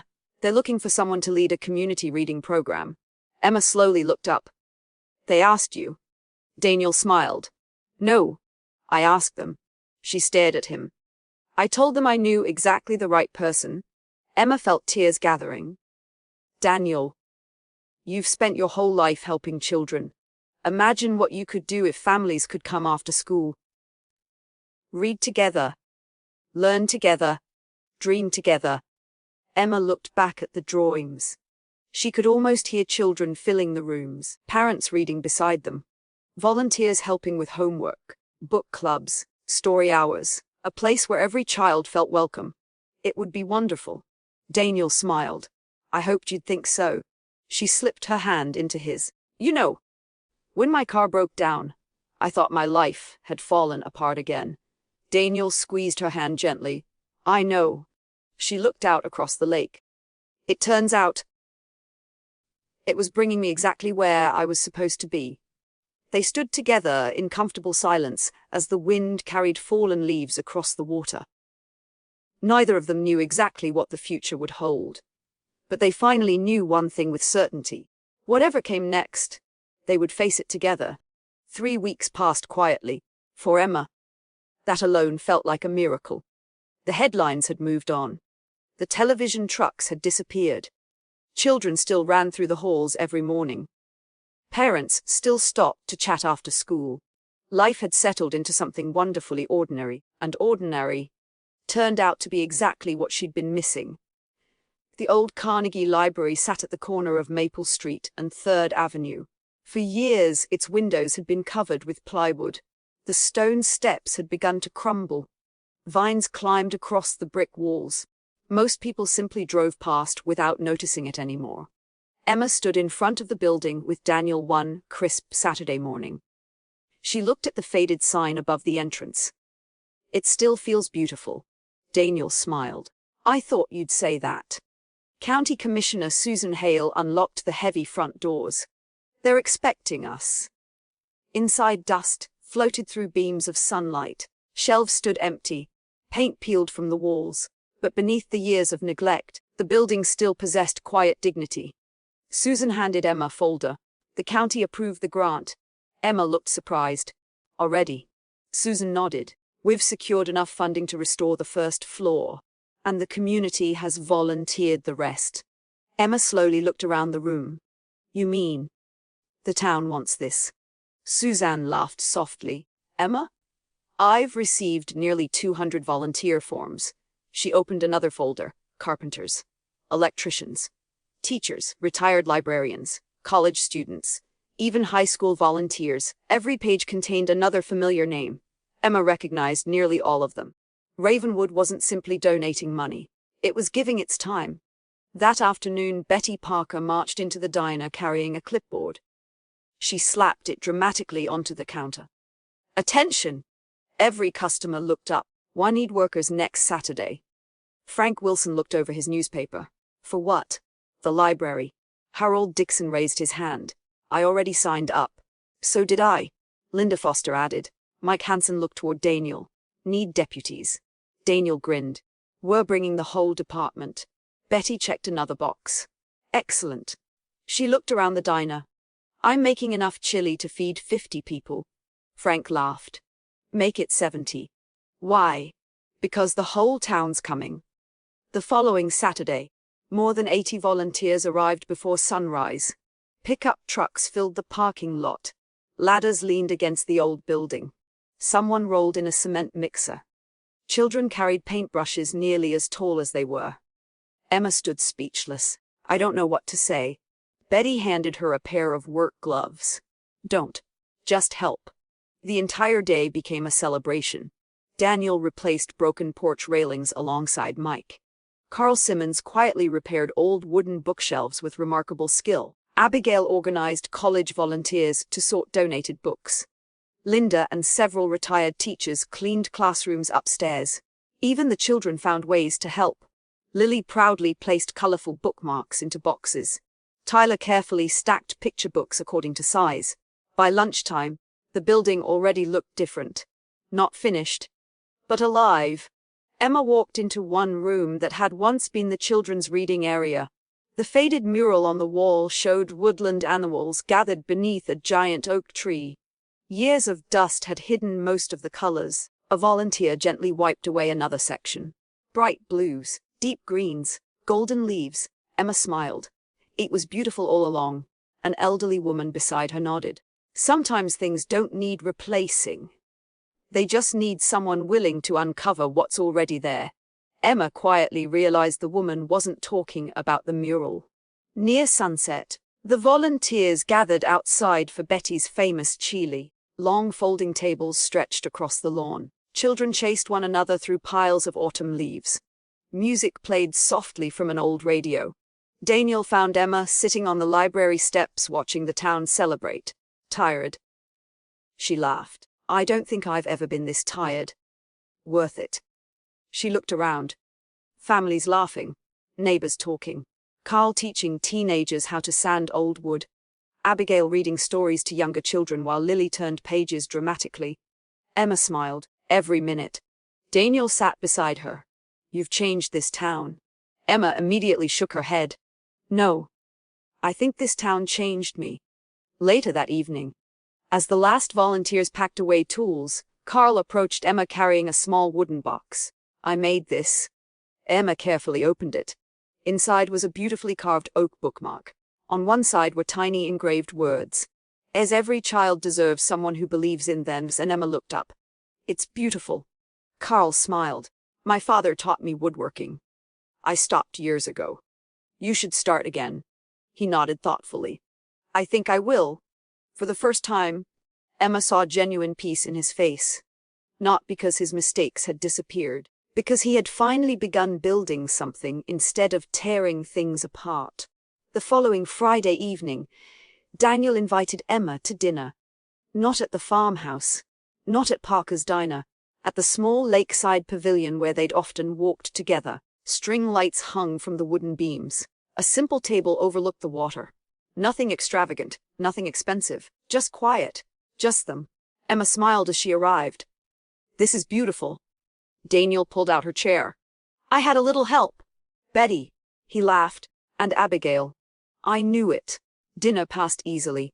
They talked about school, about the library, about the holidays that were only weeks away. The conversation felt effortless now, comfortable, like breathing. After dessert, Daniel stood. Come with me. They walked slowly to the end of the dock. The lake reflected hundreds of stars. For a long moment, neither spoke. Finally, Daniel turned toward her. Do you remember the first day we met? Emma smiled. My car certainly does. He laughed. I almost drove past. She looked surprised. You did? I was late for a meeting. What changed your mind? Daniel looked into her eyes. My father used to tell me something. She waited. The smallest decision you make today might become the biggest blessing of your life tomorrow. Emma felt tears beginning to form. Daniel reached gently for both of her hands. I've spent months trying to find the perfect words. He smiled softly. I finally realized there aren't any. He took a slow breath. Emma Collins. You brought laughter back into my home. You gave my daughter a friend. You reminded me that grief isn't the end of love. It can be the beginning of hope. He slowly lowered himself onto one knee. From his jacket pocket, he removed a small velvet box. Emma covered her mouth. Inside rested a simple diamond ring. Elegant, timeless. Daniel's voice trembled ever so slightly. I don't need a perfect future. I only know I want whatever future I have. To be with you. He smiled through tears. Will you marry me? Emma couldn't speak. She laughed. She cried. She shook her head in disbelief. Finally, she managed one word. Yes. Daniel slipped the ring onto her finger. Emma wrapped her arms around him. The stars reflected across the still water. Behind them, hidden a respectful distance away beneath the trees, Betty, Abigail, Mike, and Linda quietly celebrated. Betty whispered through happy tears, I told you that broken-down car was the best thing that ever happened to this town. No one disagreed. The news traveled through Ravenwood faster than anyone expected. It started with Betty Parker. Which meant, of course, it wasn't really a secret. By 8 o'clock Saturday morning, nearly everyone in town knew. Sheriff Daniel Brooks had proposed. Emma Collins had said yes. By lunchtime, parents at the soccer fields were talking about it. Customers at the hardware store were talking about it. The church choir was already debating what songs should be sung. Ravenwood had adopted the wedding as if it belonged to everyone. And in many ways, it did. Emma walked into her classroom Monday morning and immediately knew something was different. 24 smiling faces were trying very hard not to laugh. She looked around suspiciously. "What have you all been up to?" Nobody answered. Lily raised her hand. "Miss Collins." "Yes. Can we give you something now?" Emma smiled. "I think so." On the count of 3, every child reached beneath their desks. Tiny handmade cards appeared all at once. Construction paper, crayons, glitter, ribbon. One by one they placed them on Emma's desk. She opened the first. "Congratulations, Miss Collins," wrote the second. "Sheriff Brooks is lucky the third. Please don't stop being our teacher after you get married." Emma laughed through tears. "Oh," she looked at the class. "I wasn't planning on going anywhere." The room erupted in cheers. Tyler raised both fists. "I told you!" Emma laughed. "What exactly did you tell them?" "That good teachers stay." Emma knelt beside his desk. "I certainly hope I do." Meanwhile, Daniel was discovering that planning a wedding in a small town wasn't really up to the couple. Betty Parker marched into his office carrying another clipboard. "You have decisions to make." Daniel looked up from paperwork. "I thought Emma and I had plenty of time." "You do. Then why are you here?" Betty dropped several pages onto his desk. "Because people keep volunteering." Daniel looked down. The florist wanted to donate flowers. The bakery offered to make the cake. The high school orchestra wanted to play during the ceremony. A local photographer had offered their services. Even the owner of the old movie theater wanted to provide a vintage getaway car. Daniel looked overwhelmed. "This is..." Betty smiled. "What happens when a town loves two people?" And that evening Emma and Daniel met with Pastor James at the church. He welcomed them into his office with warm smiles. "I've been looking forward to this meeting." Emma laughed. "I think the whole town has." Pastor James nodded knowingly. "I've performed weddings here for 35 years. He leaned back in his chair. "And I've learned something." Daniel smiled. "What's that?" "The strongest marriages don't begin with perfect people. They begin with honest ones." Emma reached for Daniel's hand. "I think we can manage honest." "I believe you already have." The pastor opened a notebook. "So, what kind of wedding do you want?" Daniel looked at Emma. She looked back at him. At the exact same moment, they both answered. "Simple." They laughed. Pastor James smiled. "I had a feeling." Over the following weeks, the library restoration continued. Fresh paint brightened every room. New books filled polished shelves. Colorful rugs appeared in the children's reading corner. Carl Simmons spent nearly every evening restoring old wooden furniture. One afternoon Emma found him carefully repairing a worn rocking chair. "My grandmother used to read in one just like this," Carl said. Emma ran her fingers across the smooth wood. "It's beautiful." Carl smiled. "It deserved another chance." Emma looked at him. "So did you?" Carl paused. "I've been thinking about that." He looked around the library. "I spent years believing leadership meant people remembering my name." He smiled softly. "I'd rather they remember what I built." Emma nodded. "I think that's a much better legacy." 2 days before Thanksgiving, Rebecca Lawson returned to Ravenwood. This time, there were no cameras. She carried a single wrapped package. "I brought something." Emma opened it carefully.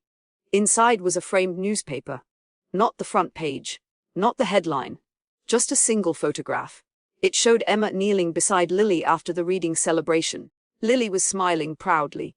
Emma was looking at her with unmistakable encouragement. The caption read piece, "Sometimes the most important lessons are never part of the curriculum." Emma looked up. "You kept this?"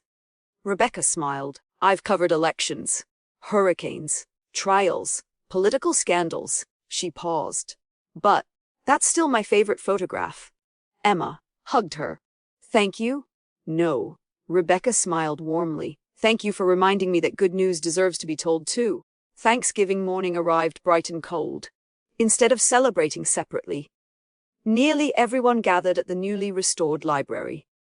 Long folding tables filled the main reading hall. Children decorated paper turkeys. Retired teachers organized story time. The smell of roasted turkey and homemade pies drifted through the building. Above the entrance hung a brand new wooden sign. Ravenwood Children's Literacy Center.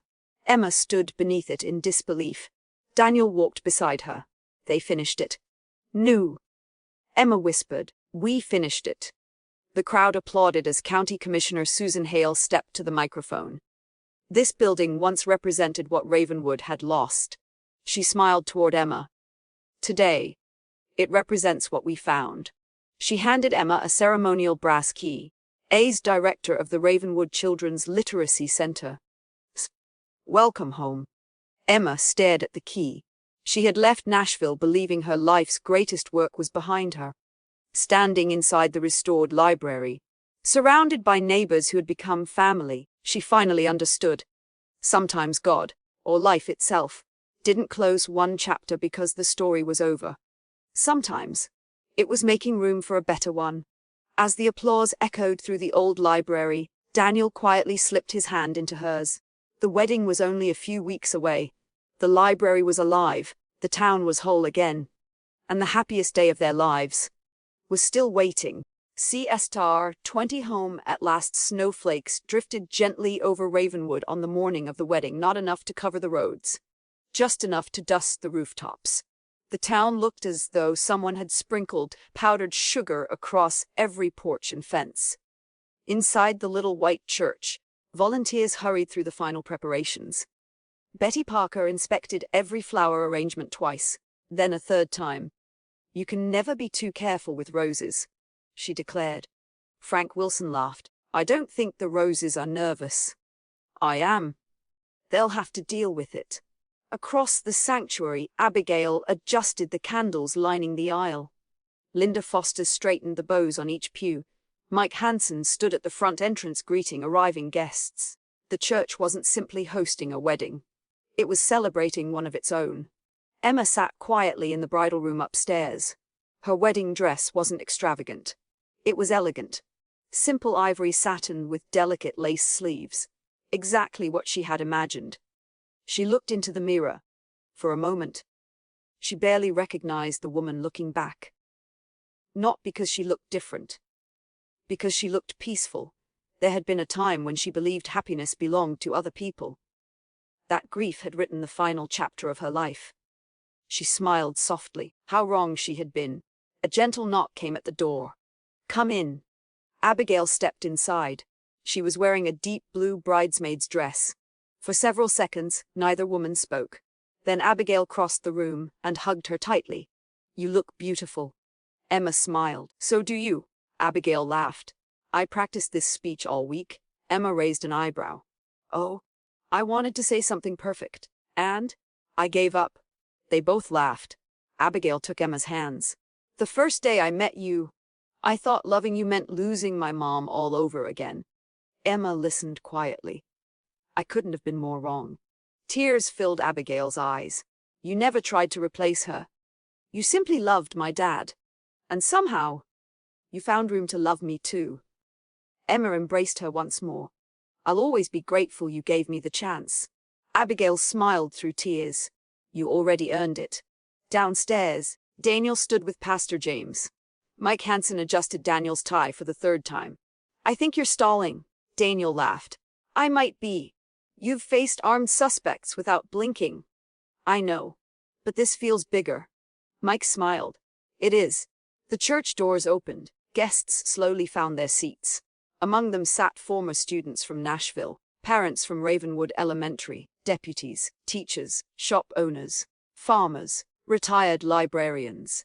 Even Rebecca Lawson had quietly taken a seat near the back, leaving her notebook closed. Today, she wasn't there as a reporter. She was there as a friend. The music began. Everyone stood. Emma appeared at the end of the aisle. For Daniel, the world became wonderfully quiet.